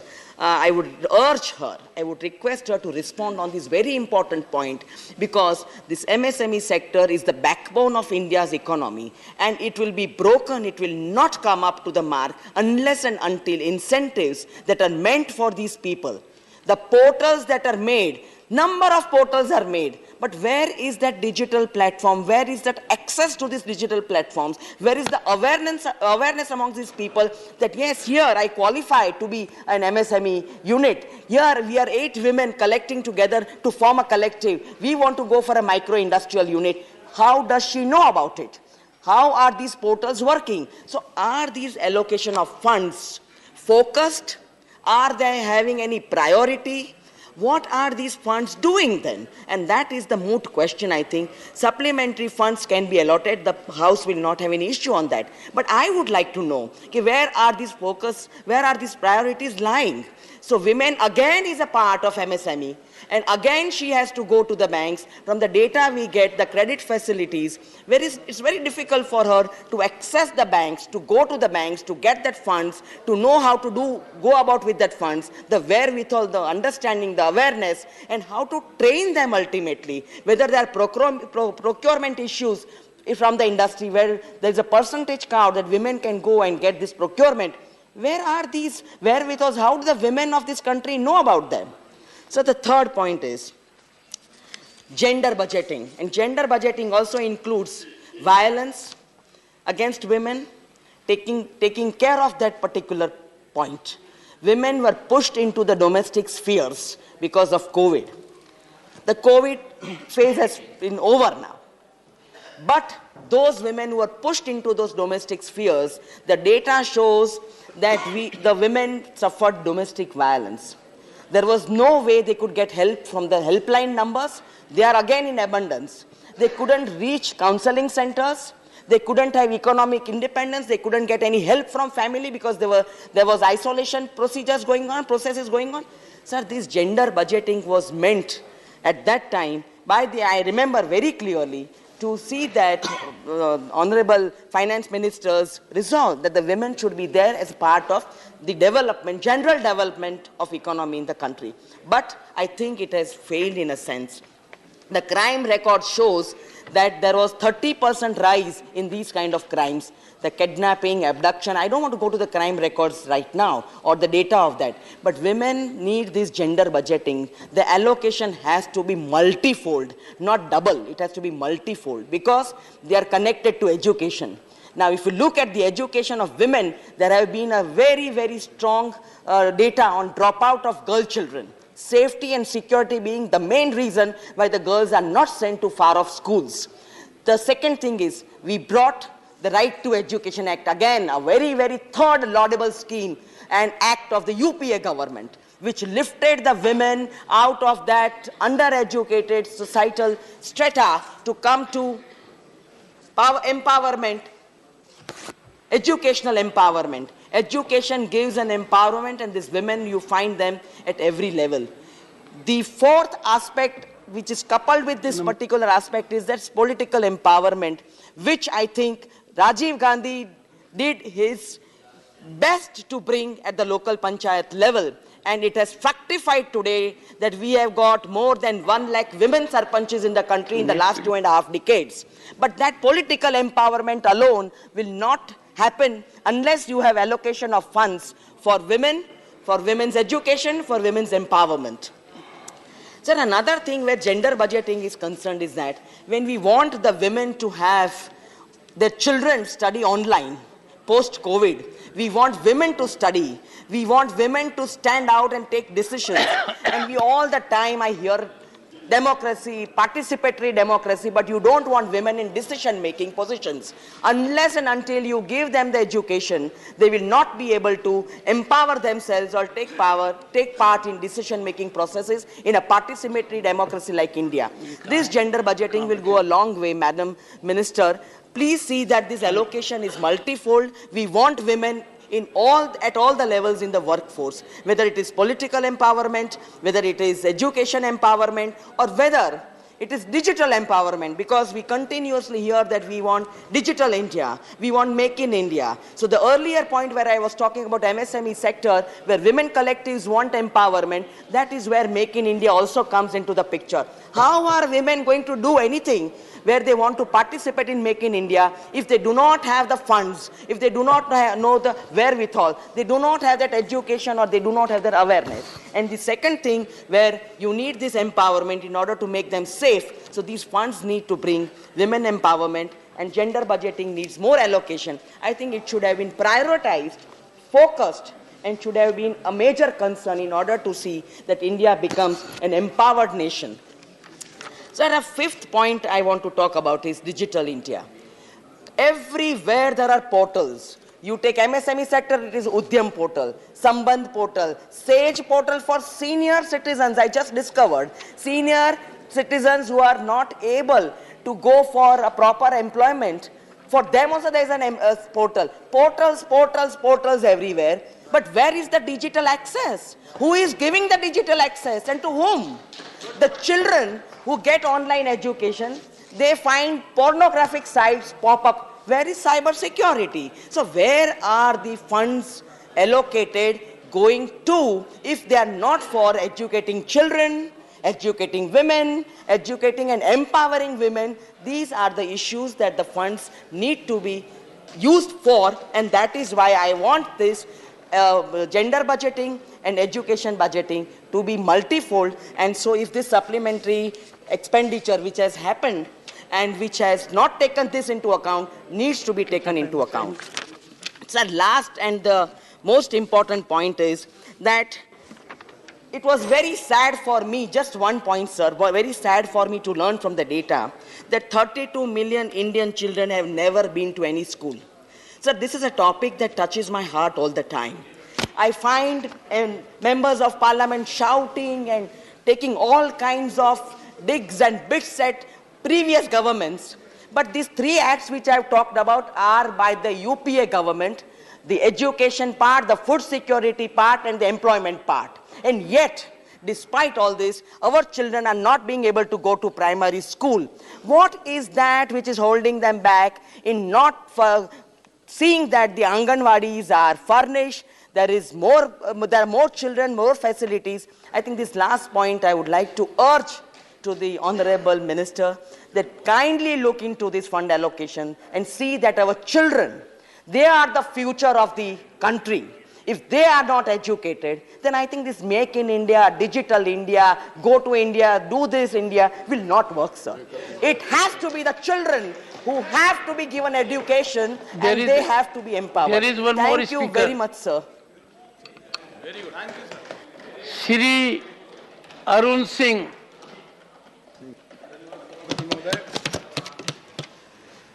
मैं appropriation bills supplementary demand for grant के संबंध में बोलने के लिए खड़ा हूँ। अगर पूरा का पूरा ये सप्लीमेंट्री डिमांड फॉर ग्रांट देखें तो इसमें सबसे अधिक आपको देखने को मिलेगा कि जो डिमांड की गई हो किसान और गरीबों के लिए। इससे प्रतीत होता है कि प्रधानमंत्री मोदी जी के सोच में सबसे अधिक केंद्र बिंदु में कोई होता है तो देश का गरीब होता है, देश का किसान होता है। फर्टिलाइजर सब्सिडी के संबंध में पहले ही 1,10,000 करोड़ रुपए प्रोवाइड किया गया था, अभी 1,05,000 करोड़ रुपए की और इसमें मांग की गई है। प्रधानमंत्री जी की सोच किसानों के लिए समग्र रूप से किस प्रकार से उनका विकास हो, किस प्रकार से उनकी आमदनी बढ़े। 2014 में आने के बाद निरंतर उस क्षेत्र में काम हो रहा है। सबसे पहले नीम कोटेड यूरिया की शुरुआत हुई, प्रधानमंत्री फसल बीमा योजना की शुरुआत हुई। उसके साथ ही साथ जब किसानों की फसल नुकसान होती थी तो पहले 50% नुकसान होता था, तब जाकर के उनको कंपेंसेशन मिलता था। उसके बाद 33%, उस 50% से 33% का सीमा कम कर दी गई कि 33% भी अगर किसानों का फसल नुकसान होगा तो भी उनको उतना ही मुआवजा मिलेगा जितना 50% पे। यह प्रधानमंत्री जी के किसानों के लिए उनके सोच का एक बिंदु दिखे। फिर उसके बाद किसानों की आमदनी दुगनी हो, एमएसपी का दाम बढ़ाया जाए तो 1.5 गुना एमएसपी का लागत, कोई अगर एमएसपी करने का काम किया है लागत से 1.5 गुना, तो देश के प्रधानमंत्री नरेंद्र मोदी जी ने किया, जिसका सभी किसानों ने उसका सम्मान भी किया और उनका अभिनंदन भी किया। यूपीए का समय था, 6 दशक से शासन करने के बाद भी किसानों के अकाउंट में 1 रुपए नहीं जाता था। जब किसानों के बैंक अकाउंट ही नहीं खोले थे तो किसानों के अकाउंट में पैसा कैसे जाता? किसानों को सीधे पैसा मिलना चाहिए। किसानों का बैंक अकाउंट खोलने के लिए देश के गरीबों का बैंक अकाउंट खुले। 2014 के लाल किला प्राचीर से प्रधानमंत्री मोदी जी ने बैंक के कर्मचारी, बैंक के अधिकारियों को आह्वान किया कि देश का विकास में फाइनेंशियल इंक्लूजन जरूरी है, देश का गरीब भी उसके अंदर आना चाहिए।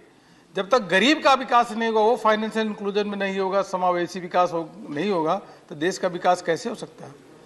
वही बैंक का कर्मचारी, वही अधिकारी, केवल सोच बदली थी और नीयत बदली थी और प्रधानमंत्री बदले थे और देखते देखते बैंक अकाउंट 22 करोड़ खुला।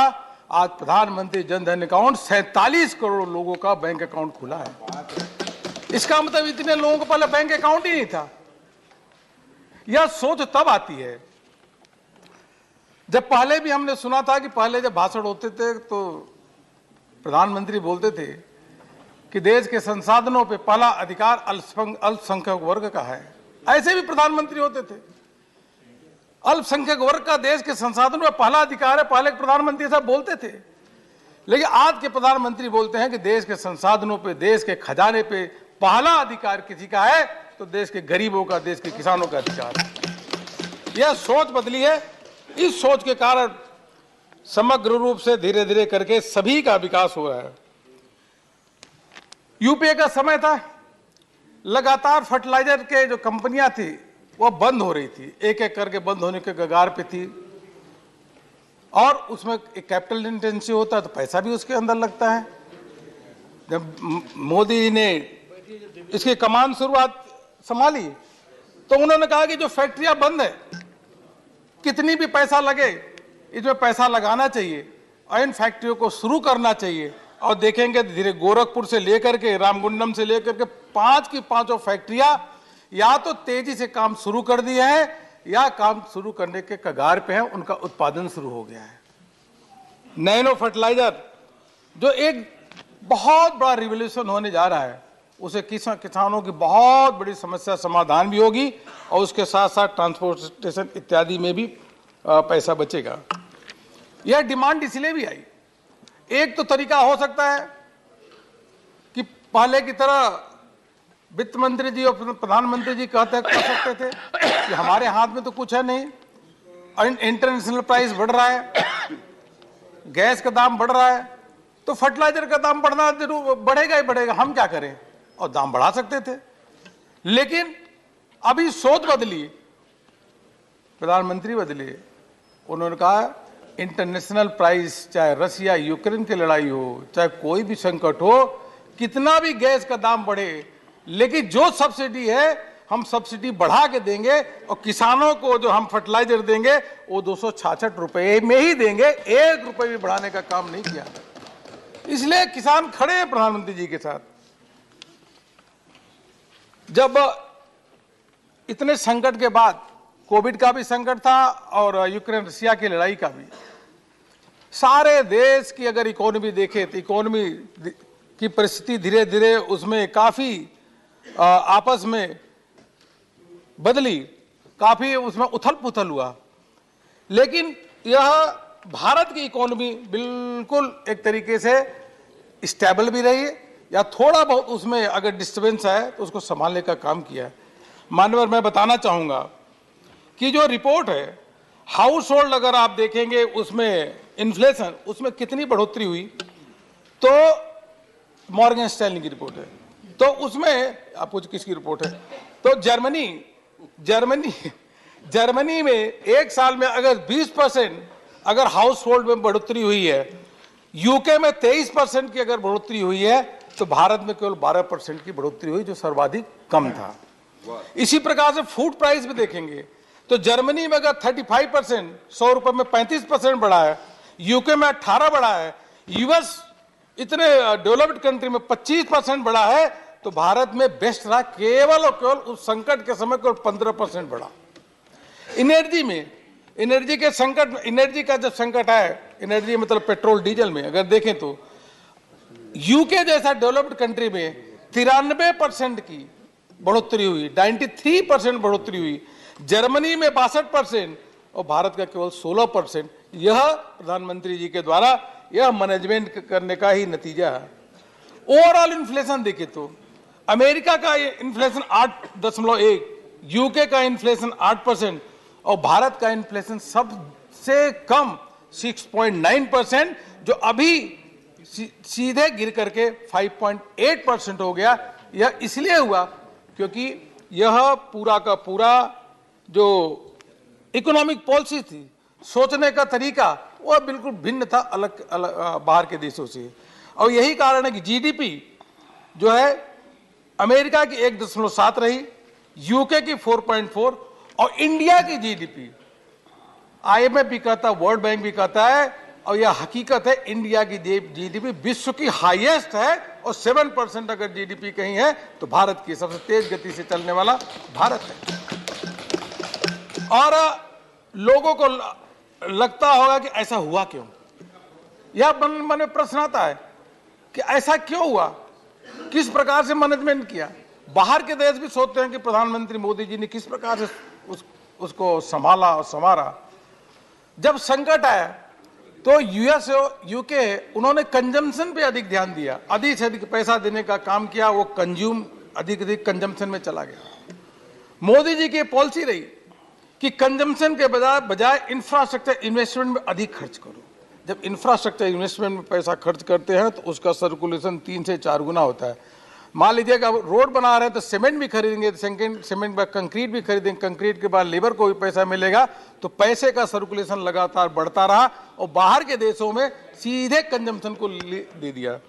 और यह मानव आईएमएफ का रिपोर्ट है कि 8 सालों का अगर इंडिया की पर कैपिटा इनकम देखे तो 8 सालों का सबसे अधिक पर कैपिटा इनकम से 57% अगर पर कैपिटा इनकम जंप हुई है तो आईएमएफ कहता है भारत में पर कैपिटा इनकम जंप हुई है। यह बड़ी अचीवमेंट है। अरे अभी तो शुरू किया हमारा, 9 मिनट, अभी 9 मिनट, अभी 5-6 मिनट और चाहे 15 मिनट पहले गेयर में है। और यह दूसरा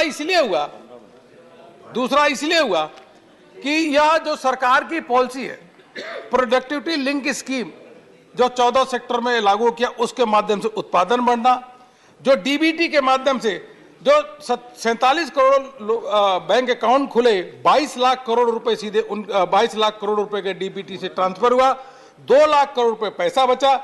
पीएम गति शक्ति के माध्यम से 100 लाख करोड़ रुपए खर्च करना और इंफ्रास्ट्रक्चर के क्षेत्र में हर क्षेत्र में तेज गति से विकास होना। जो यूपीए के समय 12 किलोमीटर नेशनल हाईवे बनता था, आज 38 किलोमीटर अगर बनता है नेशनल हाईवे तो प्रधानमंत्री मोदी जी के नेतृत्व में।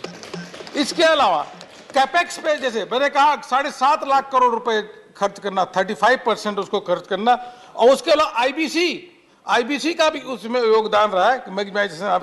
जो एसेट है यह प्रधानमंत्री मोदी जी के 2016 में उनके द्वारा लाया गया, इसके कारण हुआ।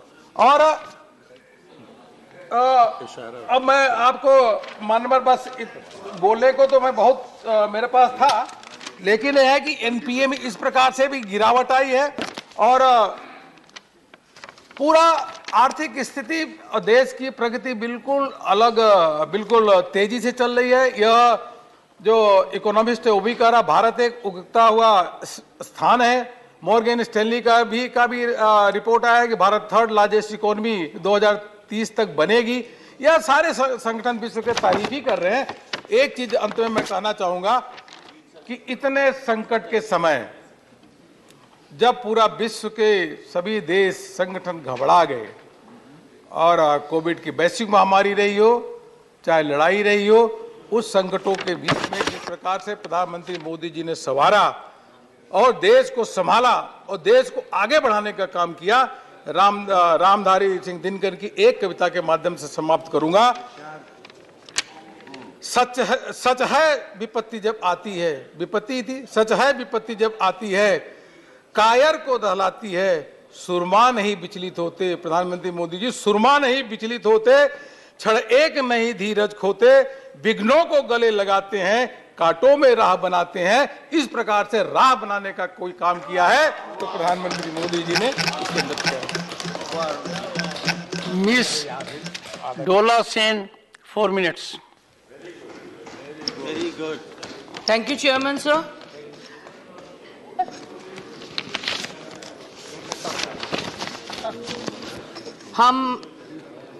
हमारी party AITC all India Trinamool Congress को भी शुक्रिया अदा करना चाहती हूँ।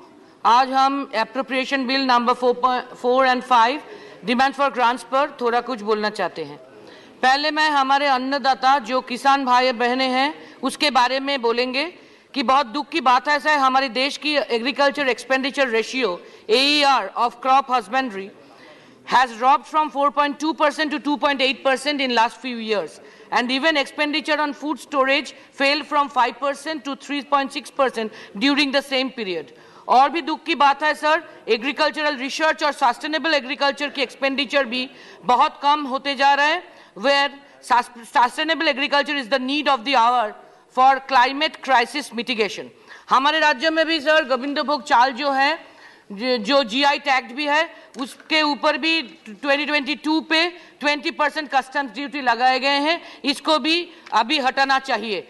और जब पोटैटो में भी हमारा बहुत जरूरी फसल है बंगाल में, पिछले साल नवंबर में रवि सीजन के टाइम में 1.75 LMT फर्टिलाइजर की इस्तेमाल हमने किए हैं। इस साल सेंट्रल गवर्नमेंट की एग्रीकल्चर डिपार्टमेंट की तरफ से और कॉन्सर्न मिनिस्ट्री की तरफ से सिर्फ 0.595 LMT फर्टिलाइजर हमें मिल चुके हैं। इसमें भी जस्टिस चाहिए sir, specially non BJP government जो है स्टेट गवर्नमेंट, उसको फर्टिलाइजर में इतना कंजूसी नहीं होना चाहिए सेंटर की तरफ से, नहीं तो ये कैसे सबका साथ सबका विकास होंगे। उसके बाद हम बोलेंगे कि श्रमिक कर्मचारी जो देश को बनाते हैं और उसके जगह जो काम को जो जगह है प्रॉफिटेबल पब्लिक सेक्टर अंडरटेकिंग के बारे में बोलेंगे। 2019 में जब से 303 MP मिलने का घमंड आया ट्रेजरी बेंच की, तब 1,05,000 की डिसइन्वेस्टमेंट का करोड़ की डिसइन्वेस्टमेंट का बात उठी। उसके बाद 2021 में 1,75,000 डिसइन्वेस्टमेंट की बात, अभी 22-23 में 70,000 करीबन डिसइन्वेस्टमेंट की चल रहे हैं। Sir, demonetization was bad. Now center has a new monetization pipeline policy जिसको disinvestment कहा जाता। कोल सेक्टर में 100% फॉरेन डायरेक्ट इन्वेस्टमेंट हुआ, डिफेंस में इतने सेंसिटिव सेक्टर में 74% कॉर्पोरेटाइजेशन, रेल से भेल, सेल से BSNL सभी बेचा जा रहा है, LIC bank, Indian Oil, Bharat petroleum, Steel Authority of India, railway, airlines, port trust, BSNL, Bharat heavy electricals, container corporation, CLW, railway workshop, Burn Standard, Braithwaite, Jessop, Dunlop, Hindustan paper corporation सब कुछ बेचा जा रहा है। प्रॉफिटेबल पीएसयू से लेकर अभी AICTE, UGC, उसको जो रीजनल ऑफिस है उसको भी बंद किया जा रहा है। ये क्या मेक इन इंडिया है सर? ये तो सेल इंडिया हो गया। सर हम बोलना चाहते हैं जूट के बारे में। जूट आपको पता होंगे हमारे एग्रेरियन देश में एग्रो बेस्ड इंडस्ट्री है, जिसमें वो बायोडिग्रेडेबल है, नेचुरल फाइबर है, लेबर इंटेंसिव है, इको फ्रेंडली है, एनवायरनमेंट फ्रेंडली है, और एग्रीकल्चर और इंडस्ट्री दोनों में हम सेल्फ सफिशिएंट भी है। 1987 से जूट में मैंडेटरी पैकेजिंग मटेरियल एक्ट चल रहे हैं फूड ग्रेन्स पैकेज करने के लिए, लेकिन उसको भी अभी हटा के डाइल्यूट करके जेम पोर्टल में डाला जा रहा है ताकि ओपन मार्केट में जाए। अगर उधर प्लास्टिक लॉबी जीतेगा सर तो क्या हो गया? सिर्फ jute industry, jute farmer, jute worker को प्रॉब्लम नहीं मिलेगा, उसके साथ साथ पूरे देशवासियों को सेहत की, हेल्थ की, एनवायरनमेंट की हैजर्ड हो जाएगी। सर एमएसएमई में 1 out of 4 MSME in Bengal is in the hand of female. Sir हम बोलना चाहेंगे एमएसएमई के साथ साथ बहुत सारे में बंगाल आगे है, लेकिन 14/12/2022 का हिसाब है कि 55,603 एमएसएमई उद्यम पोर्टल से अपने आप को विथड्रॉ कर लिया।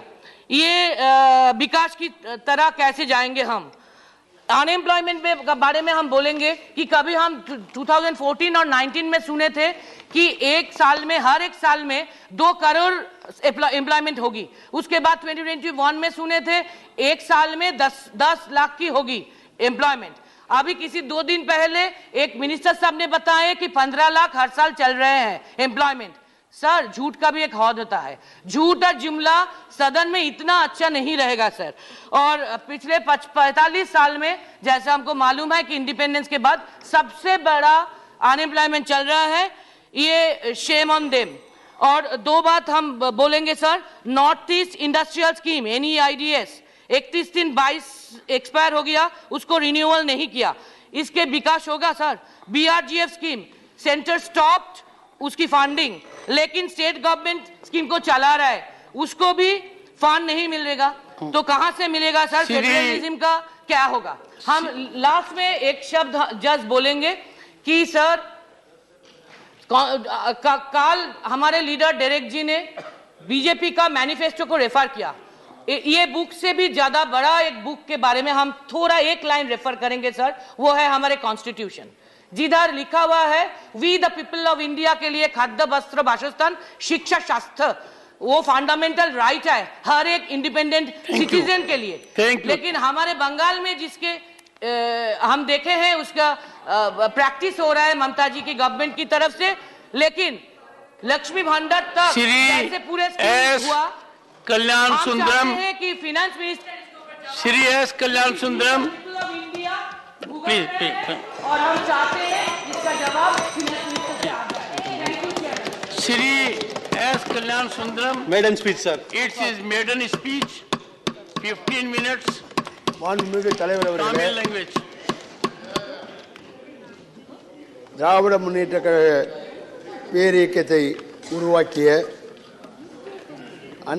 அண்ணா அவர்கள் உரையாற்றி நிகழ்ந்த இந்த சரித்திர புகழ்பெற்ற நாடாளுமன்ற மேலவையில் எனக்கு பேச வாய்ப்பளித்த ஒரு உறுப்பினராக்கி பெருமை சேர்த்திருக்கும் எங்களுடைய கழகத் தலைவர் மாண்புமிகு தமிழக முதல்வர் தளபதி மு.க. ஸ்டாலின் அவர்களுக்கு என்னுடைய நன்றியை தெரிவித்துக் கொள்கின்றேன்.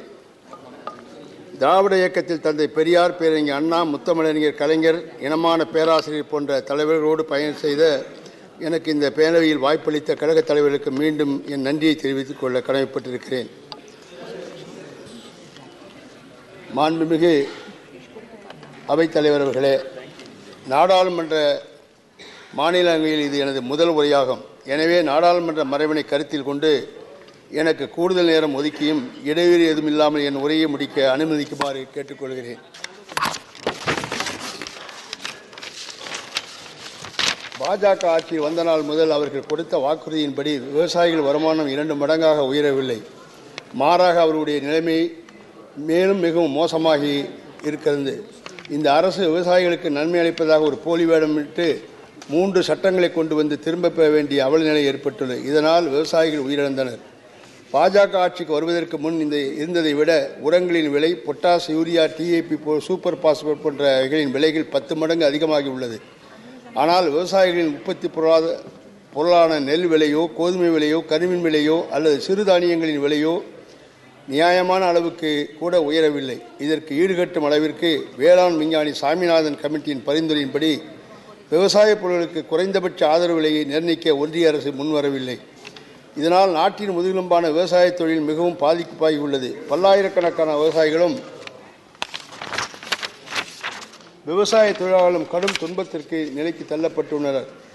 இயற்கை சீற்றத்தினால் ஏற்படும் பாதிப்புகளிலிருந்து விவசாயிகளை மீட்டெடுக்கும் இந்த அரசு எந்த ஒரு தேவையான சரியான தெளிவான திட்டங்களை கொண்டு வரவில்லை. ஒட்டுமொத்தமாக இந்த அரசு விவசாயிகளை ஏமாற்றிவிட்டது. அடித்தட்டு மக்களுக்கு உஜாலா திட்டத்தின் மூலம் அனைவருக்கும் எரிவாயு அளிப்பதாக கூறப்பட்டது. ஆனால் ஒரு பக்கத்தில் 400 ரூபாய்க்கு விற்ற ஒரு சிலிண்டர் விலை இப்பொழுது 1200 ரூபாய்க்கு உயர்ந்து விட்டது. இப்பொழுது பொதுமக்களுக்கு உஜாலா திட்டம் ஒரு கேள்விக்குறியாக உள்ளது. அதேபோல நாட்டு மக்களின் அத்தியாவசியமான பணிகளுக்கு பயன்படுத்தப்படும் டீசல், பெட்ரோல் விலையை பன்மடங்கு உயர்த்தி உள்ளது.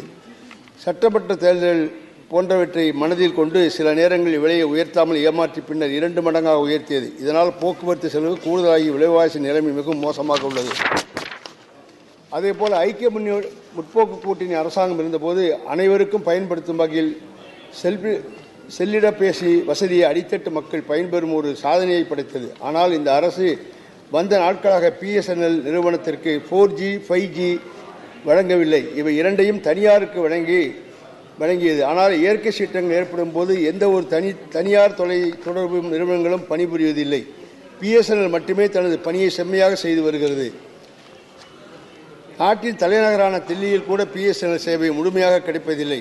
நாட்டு மக்களின் அடிப்படை உரிமைகளில் ஒன்றான ஏழை மக்களுக்கு வேலை கொடுக்கும் உரிமையை அடிப்படையாக கொண்டு 100 நாள் வேலை என்ற மகாத்மா காந்தி கிராமப்புற வேலைவாய்ப்பு திட்டம் கொண்டு வரப்பட்டது.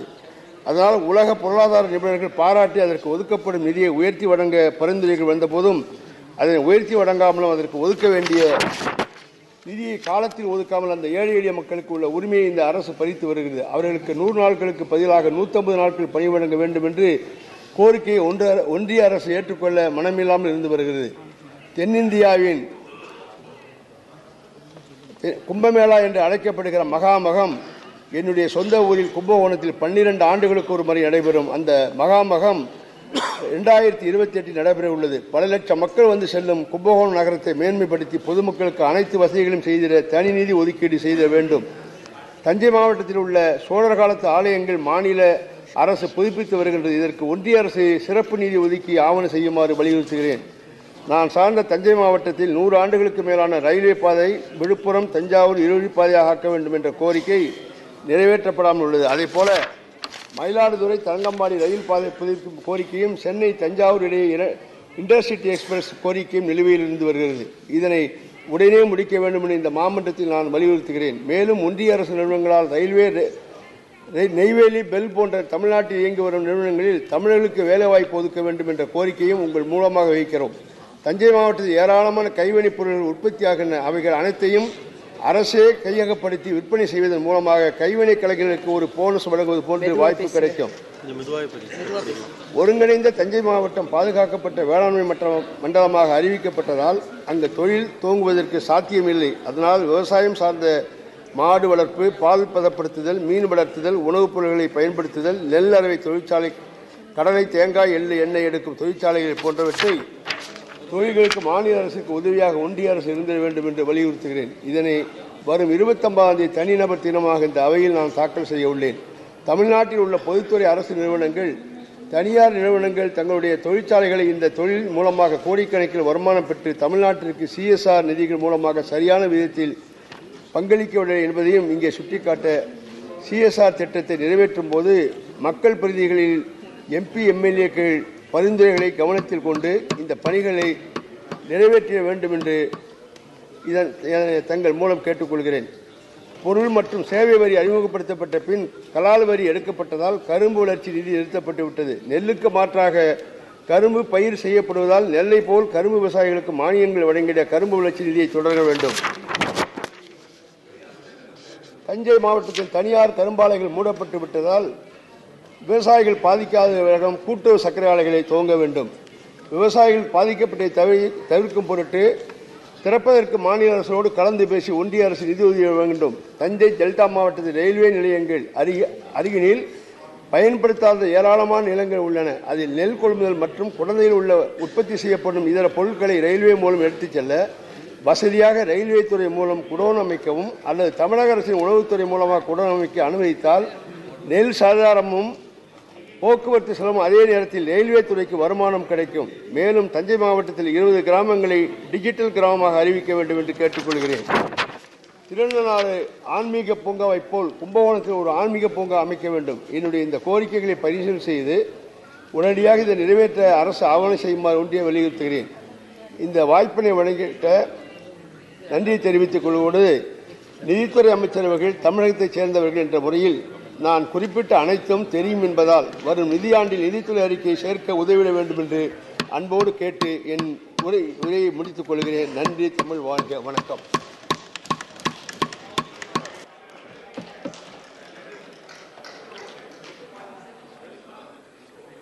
Sri Kesav Rao. Thank you, sir. A lot of my good friends have already spoken on this. I don't want to run the risk of repetition.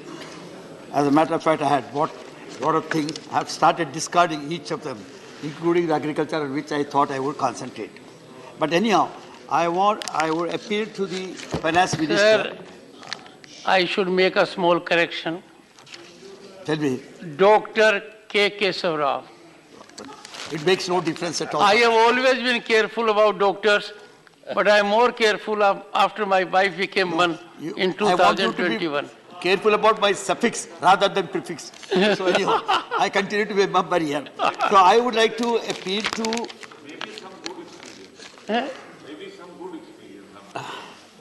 When she became doctor. See, whatever we are trying to talk here, it is quite possible we have the other side of the story, or we have two different views. So this kind of criticism has to be understood in a positive fashion, because there are two schools of thought as far as finance ministry is concerned. We have totally different. So the question is, we need not talk. It has become a ritual for us.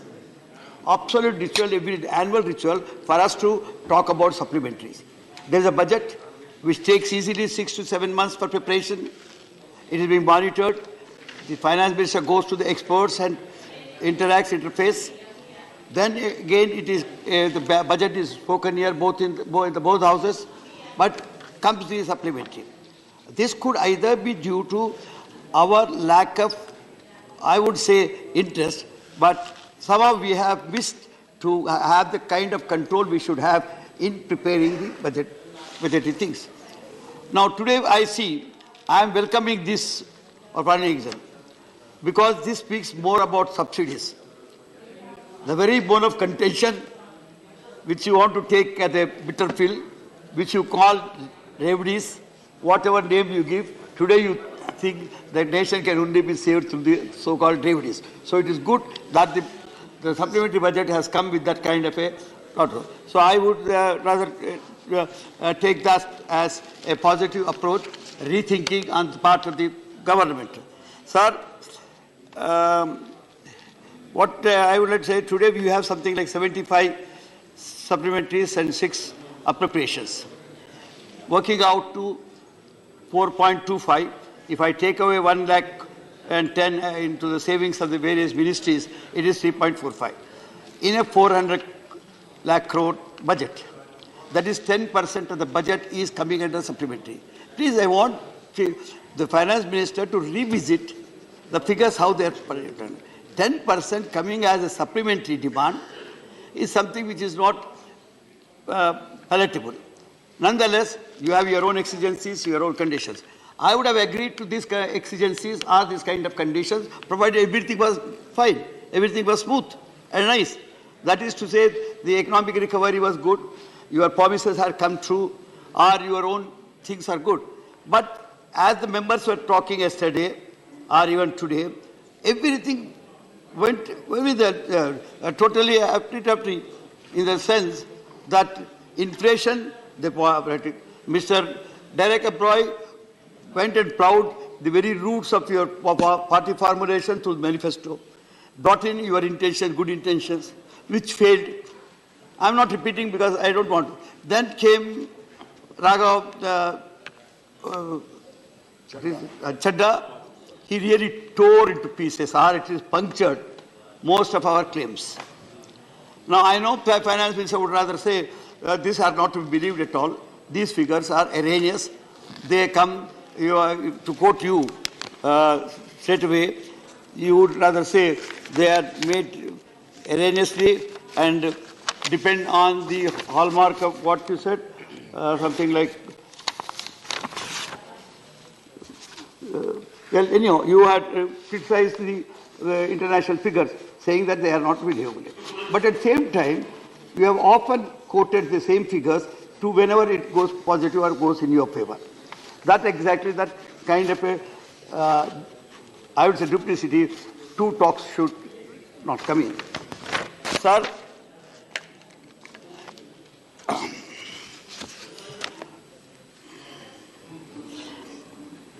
I would rather talk, because taking out everything, deficit is one point.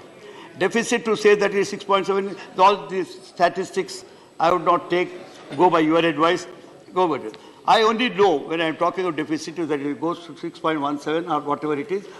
Today what was during UPA regime, 40 rupees petrol has today become 90 rupees.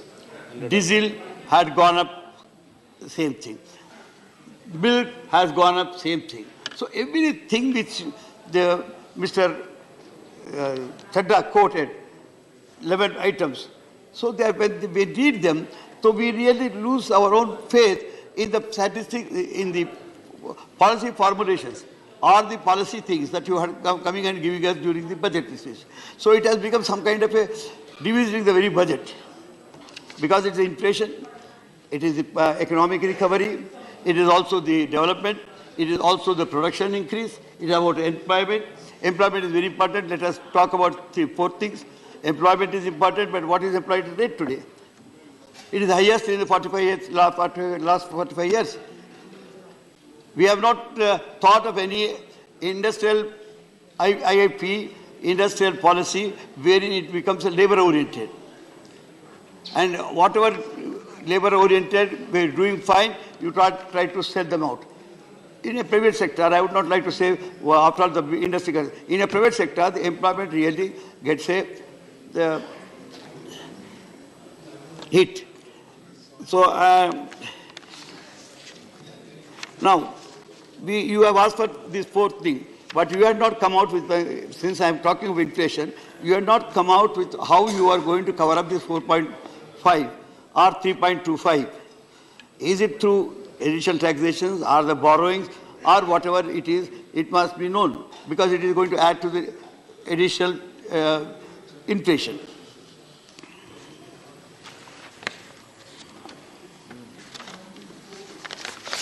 So then I am concerned about the share that states are getting. I am becoming a little random, and after, because I have discarded the pages and jumping from one item to the other. So I am coming to the state's shares.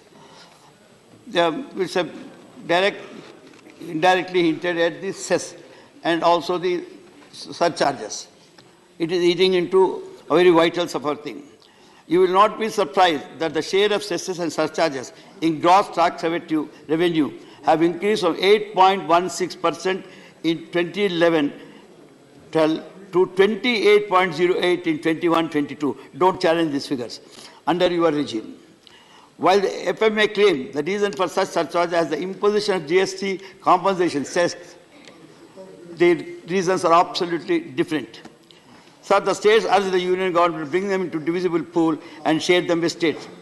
The state shared the center GTR was around 29% in 2021 due to increase in cesses and surcharges as against 41% recommended by the Finance Commission.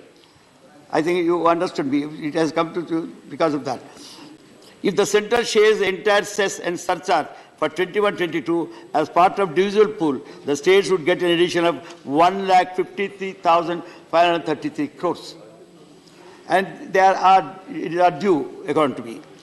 During the UPA regime, the central government imposed 15 cesses and surcharges from 2010-11 to 2013-14. That is under the UPA. After BJP-led NDA came to power at the centre, the number of cesses and surcharges increased to 24 by 2019-20. There could be a reason for that. But at the same time, when there is a claim pending with you that they should be shared with the states, this kind of thing will certainly get a pointed reference. However, many of them subsumed after the introduction of GST, and currently 9 cesses and surcharges are being levied by the centre. These 9 cases and surcharges account for revenue of 3,74,471 crores, even in the 9 that you have left now. Crores in 21-22, compared to 73,880 crores in 2013 and 14. That is when the Congress gave you the power. Sir, registering it means it is registering 5 times how the states are feeling, how the states are managing the road finances. Can we, sir? I know about this drawing. I can only refer you back to our Public Accounts Committee report, which has warned you earlier also. It provoked a criticism concerning the Public Accounts Committee. In order to completely rule out the possibility of excessive spending, underspending, and wrongful appropriation, the Public Accounts Committee reaffirmed the necessity for meticulous examination of the budget proposals, rigorous monitoring of expenditure, and strict adherence to the financial laws. However, even after that, our fiscal system severely lacks sufficient planning and effective monitoring mechanism, making it impossible for a nation to establish disciplined budgetary thing. A disciplined Finance Minister has this to say. Sir, very interestingly, one subject comes to me after taking out the things which I have referred. That is about 30 crores that you are granting for administrative building of one thing known as ED, Enforcement Directorate. As one of the friends here said, why do you give only 30? You should have given 3 lakh crores. We wouldn't have objected because they are your gladiators. So even sending your own gladiators, I would rather say, according to news report, I am telling you, I am not criticizing. After all, the budgetary allocation of 30 lakhs is all right, that goes. But my comment on the ED, on this, you are passing the bill, according to a news report, since 2014, there has been 4-fold jump in ED cases against politicians, out of which 95% are opposition parties. This you may kindly check up and find. And the ED's conviction rate is as low as 0.5%. And we are spending all that money thinking that they are doing, gladiators are winning the wars for us. Even after the dramatic increase in races, this is what exactly the ED question. Now, second thing, as I in the beginning itself said, I welcome this only because you are depending more on these subsidies. Subsidies is taking back your own criticism of the revenues. Sir, I would rather go to, it may not be the sounding well, what thing I would rather say. Sir, Telangana has been doing very well, despite your total rejection and despite your total stepmotherly attitude of closing all the funds to that state. We are today, total outstanding liability have witnessed a significant fall from 18.7% to 16.7%. Again, as I said, despite your non-cooperation.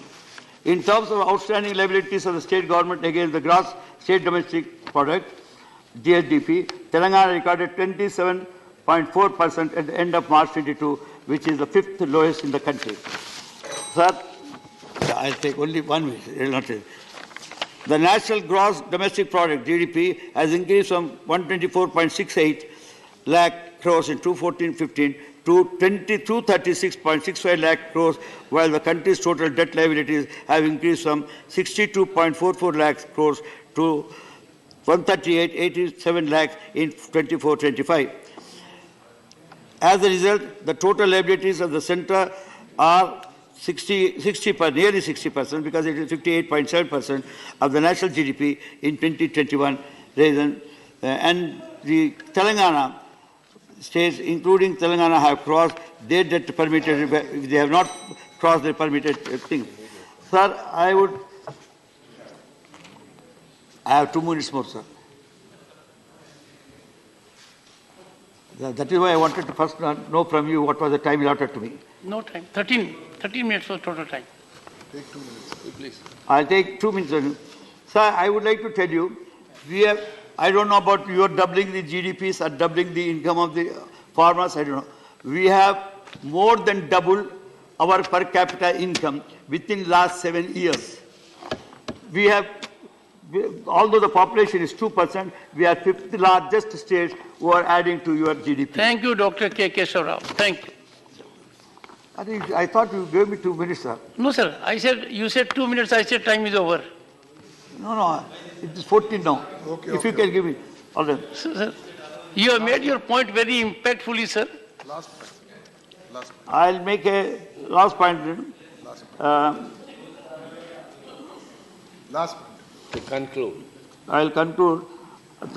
I would only rather say the figures of Telangana are with you because statistics are there. RBI report, which has come recently, 2 years back, puts us on the top as far as the financial management is concerned. I'm not trying to claim big thing nor finding fault with you. What I'm trying to say is we are managing very well.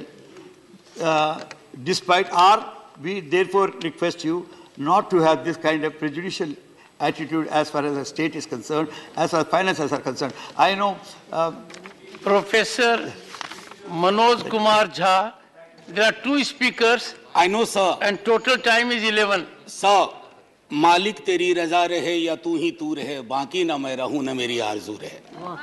Thank you, Honorable Chairman, sir. What is the translation? Later. Sir, एक ऐसे दौर में माननीय सभापति महोदय, जब कई लोग आपको 1000 साल पहले इतिहास में ले जाते हैं, 500 साल पहले ले जाते हैं, मैं सदस्यों का आपका ध्यान 58 वर्ष पूर्व इस लोकसभा में वित्त मंत्री थे टीटी कृष्णामाचारी और प्रोफेसर हिरेन मुखर्जी इसी तरह के एक मसले पे बोलने खड़े हुए. जो उन्होंने कृष्णामाचारी के बरक्स कहा, मैं मैडम फाइनेंस मिनिस्टर के समक्ष रखता हूं. The finance minister is a person with whom we are familiar. All of us are. We are very appreciative of her talents. मैंने paraphrase किया है, sir. He was his. But I feel she is too opinionated. Holding an opinion and being opinionated are 2 different things. Then he quotes. वो ये भी कहते हैं, I asked the FM to discard perilous casualties. Then he cites Professor Tony and says that you can peel an onion leaf by leaf, but you cannot skin a live tiger paw by paw. And he is making this reference with respect to the softness of the finance minister for corporate houses, big capital, huge global capital. So, मेरा एक अक्सर sir ये बिहार के अपमान का प्रश्न है. पीयूष जी मैं हाथ जोड़ता हूं, अब आप मुझ पे टिप्पणी कर लें, मेरे राज्य बिहार पे टिप्पणी ना करें. Anyway, sir. About any state in this country. Anyway, sir. अर्थशास्त्र, बजट पे पहले भी बात हुई है माननीय वित्त मंत्री साहिबा से. अर्थशास्त्र का सामाजिक पहलू या दायित्व है या नहीं है, ये प्रश्न मैं सदन के लिए छोड़ता हूं, क्योंकि अर्थशास्त्र अगर आसमान में टंगी ख्वाहिशों को जमीन के लोग नहीं देख पाए तो बड़ा मुश्किल होगा सर. अब एक मुझे चीज समझ में नहीं आती है कि ये कौन महापुरुष लोग थे जिन्होंने डबल इंजन शब्द का आविष्कार किया. सर अगर ये इतनी डिजायरेबल चीज होती ना तो संविधान सभा की बैठकों में भी डबल इंजन की बात हुआ करती कि हां साहब पूरे देश में डबल इंजन होना चाहिए. कांग्रेस की ह्यूज मेजॉरिटी थी, कभी डबल इंजन की पैरोकार नहीं बनी, लेकिन आजकल डबल इंजन चलता है. जहां डबल का एक इंजन बदल गया वो ट्रबल इंजन बनाने की कोशिश होती है. ये चिंता का विषय सिर्फ इस पक्ष को नहीं है. अभी बहुत इंटरेस्टिंग चीजें कहूंगा, तंज भी करूंगा तो प्यार से. सर एयरपोर्ट से आते वक्त परसों इंदौर से मैंने देखा mother of democracy host G20, बहुत अच्छा लगा, ये सबके लिए गर्व का क्षण है। लेकिन सर ये मां बीमार चल रही है, ये मां हमारी बीमार चल रही है, दुखी भी चल रही है, और उसके दुखी होने का कारण है कि इस मां के लिए जिसके बच्चे किसान भी हैं और सरहद पे खड़ा जवान भी है, ना वो महफूज है, ना किसान महफूज है, ना देश का श्रमिक महफूज है, ना युवा महफूज है। तो मां तभी प्रसन्न होगी ना सर जब बच्चे प्रसन्न रहें। ऐसा तो नहीं होगा ना कि बच्चे नाखुश हैं, बच्चे परेशान हाल है और मां खुश है।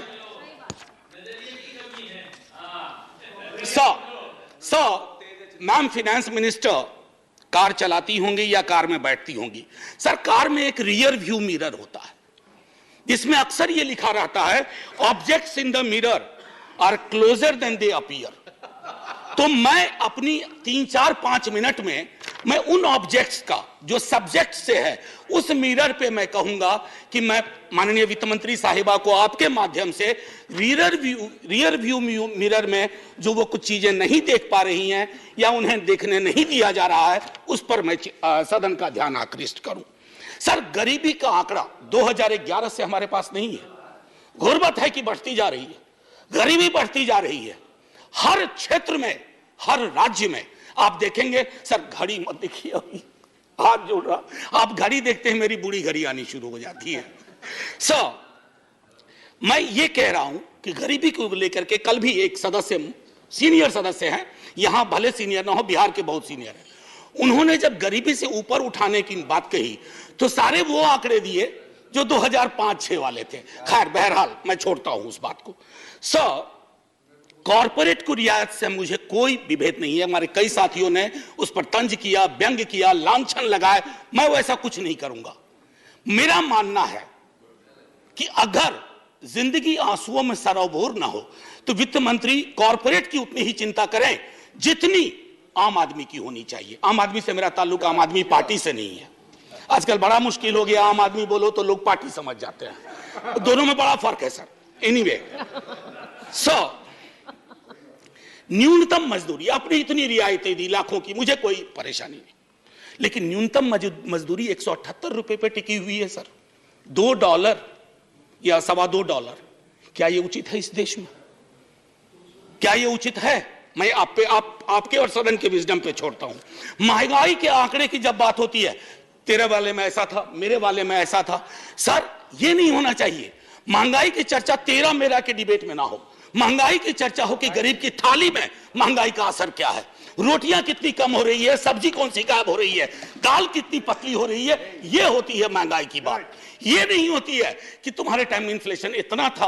अरे साहब थाली में इन्फ्लेशन ऐसे नहीं परोसा जाता, 7.5 4.6 थाली में रोटियां जाती हैं, उसके नजरिए से इन्फ्लेशन को देखना होगा। अब आइए सर किसान की बात करें। किसान आंदोलन हुआ, आप खुद उस पृष्ठभूमि से आते हैं। मैं तो साफ तौर पे कहूं सर, किसान की चर्चा गाहे बगाहे सिर्फ इसलिए होती है कि देश को यह एहसास रहे कि अभी भी ये मूलतः कृषि प्रधान देश है। अन्यथा कृषक किसान जिस देश में कल कई लोगों ने आत्महत्या के आंकड़े दिए, वैसे बहुत अंक देखने से, क्योंकि ये सरकार आंकड़ा प्रबंधन में माहिर है सर, जो वाला आंकड़ा पसंद आता है वो ले लेती है, बाकी कहती है तो गलत है, ये तो हमें बदनाम करने की साजिश है। मैं उसमें नहीं जाना चाहता। मैं मानता हूं कि आप आंकड़ा प्रबंधन में MBA का कोर्स शुरू कर सकते हैं। मैं सर इतना कहना चाहूंगा कि हर 2 घंटे किसान आत्महत्या करता है सर। अब आइए सर बेरोजगारी की बात करें। बहुत फिर भी मैं कहूंगा, अगर आज के दिन मैं, वित्त मंत्री जी या माननीय सभापति महोदय आप, अगर हम 20-22 की उम्र में होते, बेरोजगार होते, हमारी चिंता क्या होती सर? रोजगार ना, नौकरी ना, लंबी चौड़ी मस्जिद मंदिर, सर ये रोजगार का पर्याय नहीं हो सकता, ये रोजगार का कतई पर्याय नहीं हो सकता है। मेरी आस्था मेरा धर्म है, लेकिन मेरी जिंदगी चलेगी रोजी रोटी से, उसके लिए क्या व्यवस्था की है। और मैं तो जानबूझ के सर वो 2 करोड़ वाले में जाना ही नहीं चाहता, मैं भुला दे रहा हूं, बिसरा दे रहा हूं, क्योंकि वो दर्द देता है। मैं तो ये देखना चाहता हूं माननीय सभापति महोदय कि रोजगार को लेकर आपका ब्लूप्रिंट क्या है। मुझे बेहद अच्छा लगा, बिहार से जो हवा चली उसके बाद यहां भी नौकरियों के पत्र बंटने लगे, लेकिन सर उसकी निरंतरता बढ़नी चाहिए। युवा राष्ट्र को रोजगार चाहिए सर। व्हाट्सएप पर फेक इंफॉर्मेशन नहीं चाहिए। रियर व्यू मिरर में ये 3-4 चीजें मैंने दिखाई, और मैं अब आपको आता हूं मनरेगा को लेकर के। मेरी साथी बहुत बोल चुकी है, मैं नहीं बोलना चाहता। मनरेगा ने आपके लिए सेफ्टी नेट का काम किया है। आपके पास you had no safety net, you used MNREGA as a safety net, so broaden the horizon of this safety net. उसमें मजदूरी न्यूनतम सुप्रीम कोर्ट का आ गया है, उससे बढ़ाइए। शहरी इलाकों में भी वो एम्प्लॉयमेंट देने की कोशिश करिए, ताकि मनरेगा अगर सेफ्टी नेट है तो आप उसका भरपूर फायदा उठाइए। मैं ये कहना चाहता हूं सर, एक चीज कहना चाहूंगा। एक मुझे लगता है ये टाइपिंग एरर सर, बस टाइपिंग एरर सर। आज आप पहली बार बैठे हैं। No. There are 2 speakers from sir, the I know sir, and 3 minutes left for both. Sir अभी नहीं सर, 2 मिनट का मौका दे दीजिए। आप पहली बार सर इतनी तो नजरें इनायत करिए सर, कि देखिए कोई वोटिंग भी नहीं हो रही है, इसलिए हमको दे दीजिए 2 मिनट। सर एक माइनॉरिटी अफेयर्स मिनिस्ट्री का रिस्पांस आया 8 दिसंबर को। मैं माननीय मंत्री साहिबा से आग्रह करूंगा, देख लें। ये चौंकाने वाली रिपोर्ट है, आप सब सदमे में आ जाएंगे। ये कहता है कि एलोकेशन हुआ था, पूरा एलोकेशन था 4,681 करोड़, जिसमें अभी तक सर दिसंबर सिर्फ 494 करोड़ खर्च हुए। 3 महीने में 4,000 करोड़ से ज्यादा खर्च होगा। कोई ब्लूप्रिंट है, कोई समझ है? हो सकता है ये टाइपिंग एरर हो। अगर ये टाइपिंग एरर है तो मैं सीधे तौर पर अपनी बात सर, मैं काउंसिल ऑफ स्टेट्स में हूं, मैं आपके माध्यम से यह कहूंगा कि सर अब मैं बिहार के लिए जाता हूं। सर अभी इकोनॉमिस्ट में एक रिपोर्ट आई थी, मैं टेबल पर ले करूंगा। उसने कहा क्षेत्रीय असंतुलन का एक आलम यह है कि गोवा और बिहार की कल्पना करें तो सदर्न यूरोप और सब सहारन अफ्रीका वाली बात हो जाती है। उसका मैं उदाहरण दूसरे तरह से दूंगी। The average Goan is 10 times richer than the average Bihari. Now it was not always so. Few years back it was the difference of only 5 times. तो 5 से 10 बढ़ा दिया sir. So special assistance to Bihar centrally sponsored scheme, उसमें state को sir 55% तक जाना पड़ता है। क्या हो गया है केंद्र को कि जहां डबल नहीं रहेगा वहां ट्रबल होगा। यह चिंता का विषय होना चाहिए था सर। सीएसएस को जब नीति आयोग बना तो 64 से घटा के सेंट्रली स्पॉन्सर्ड स्कीम को 24 कर दिया गया। अब ये फिर 100 कर दिया गया, और नाम की कमी नहीं है, प्रधानमंत्री फलाना योजना, प्रधानमंत्री चिलाना योजना, प्रधानमंत्री धमकाना योजना, लेकिन राज्यों पे बोझ बढ़ता जा रहा है सर। उसकी चिंता होनी चाहिए। बिहार के स्पेशल स्टेटस के लिए कई दफा बात हुई है सर, आप आधा मिनट दे दीजिए, 30 second sir. Continue sir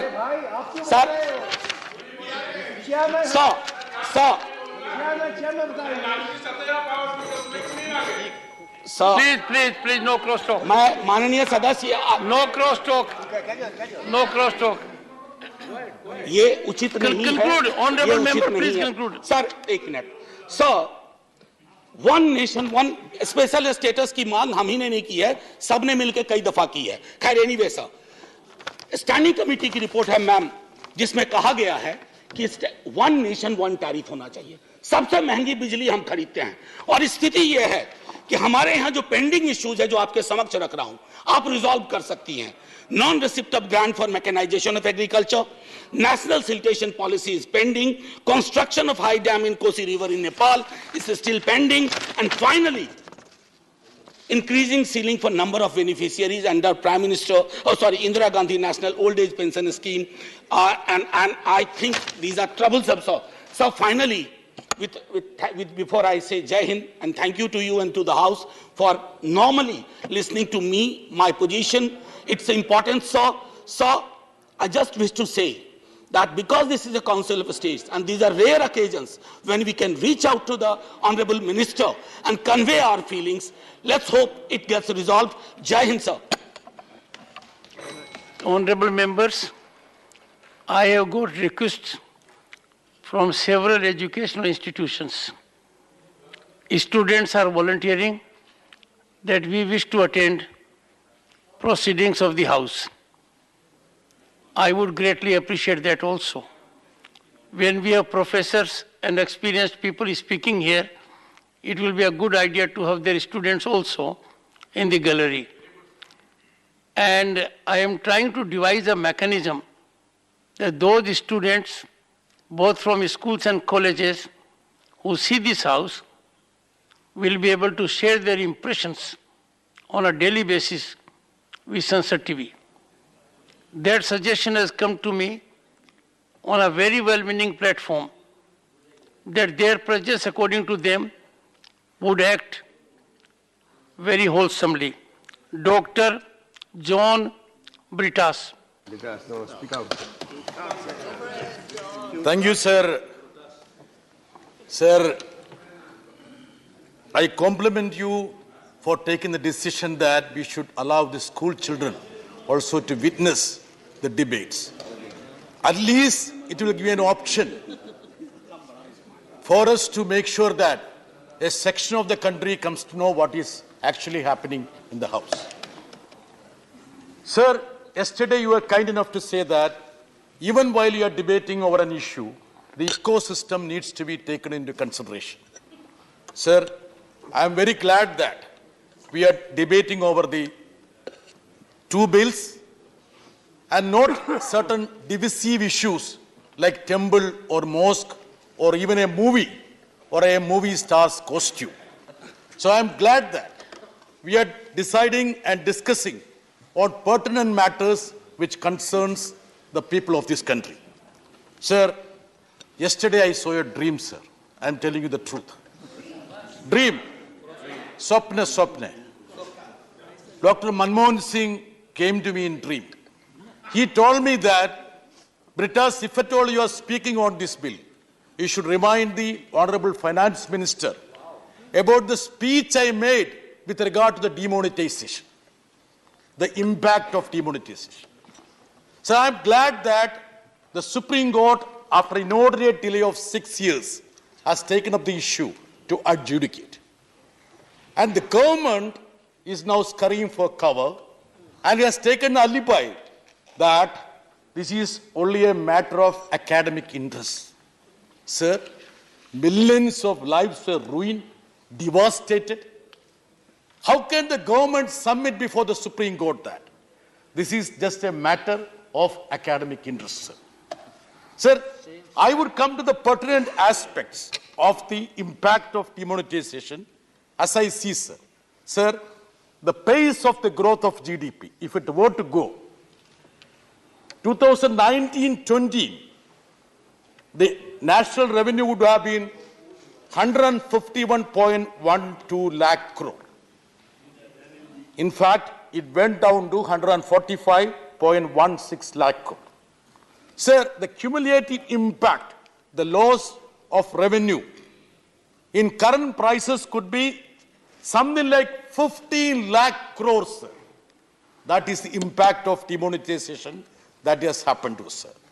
Sir, the money circulation, sir, the government had come up with numerous explanations. Where is Sudhamshu Chaturvedi? Oh, TV, Trivedi. TV में क्या-क्या बोला था, sir? अभी देखो fake currency खत्म हो गया, black money खत्म हो गया, अभी तो digital currency आ गया, गांव पे देखो लोग तो ये plastic currency use करेगा. क्या-क्या बोला, sir? And a colleague of Mr. V. Muralidharan told in Kerala that if the government doesn't profit by at least 4 lakh crore, they will quit politics. All those people who said about it, sir, they are all occupying still here very high positions of power. Sir, abhi dekho sir kya hua? Sir, on 4th November 2016, on 4th November 2016, sir, 4th November 2016, 17.74 lakh crore was the value of notes which were in circulation. Abhi kya sir? Aapko मालूम है ना? 29.17 lakh crore. किस लिए किया sir हम demonetization? What was the benefit? Otherwise, for everything there could have been anniversary celebration. Elephants would have been there. Abhi demonetization anniversary, why are you not holding? I have not seen anybody making a statement about the demonetization. भूल गए क्या?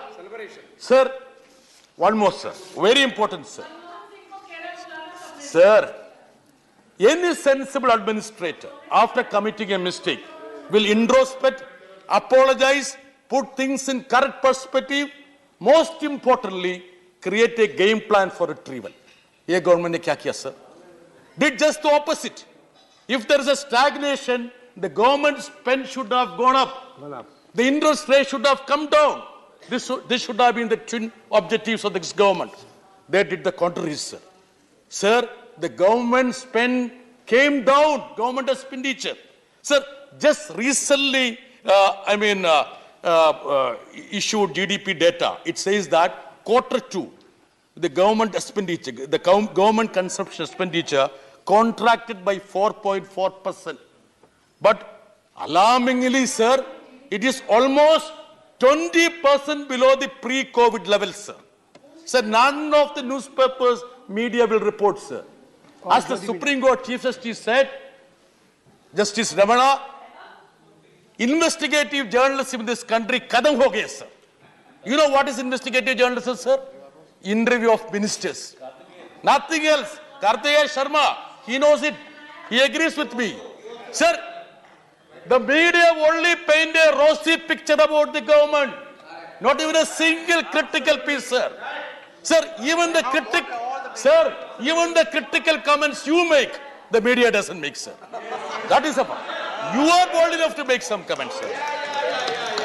Sir, I don't want to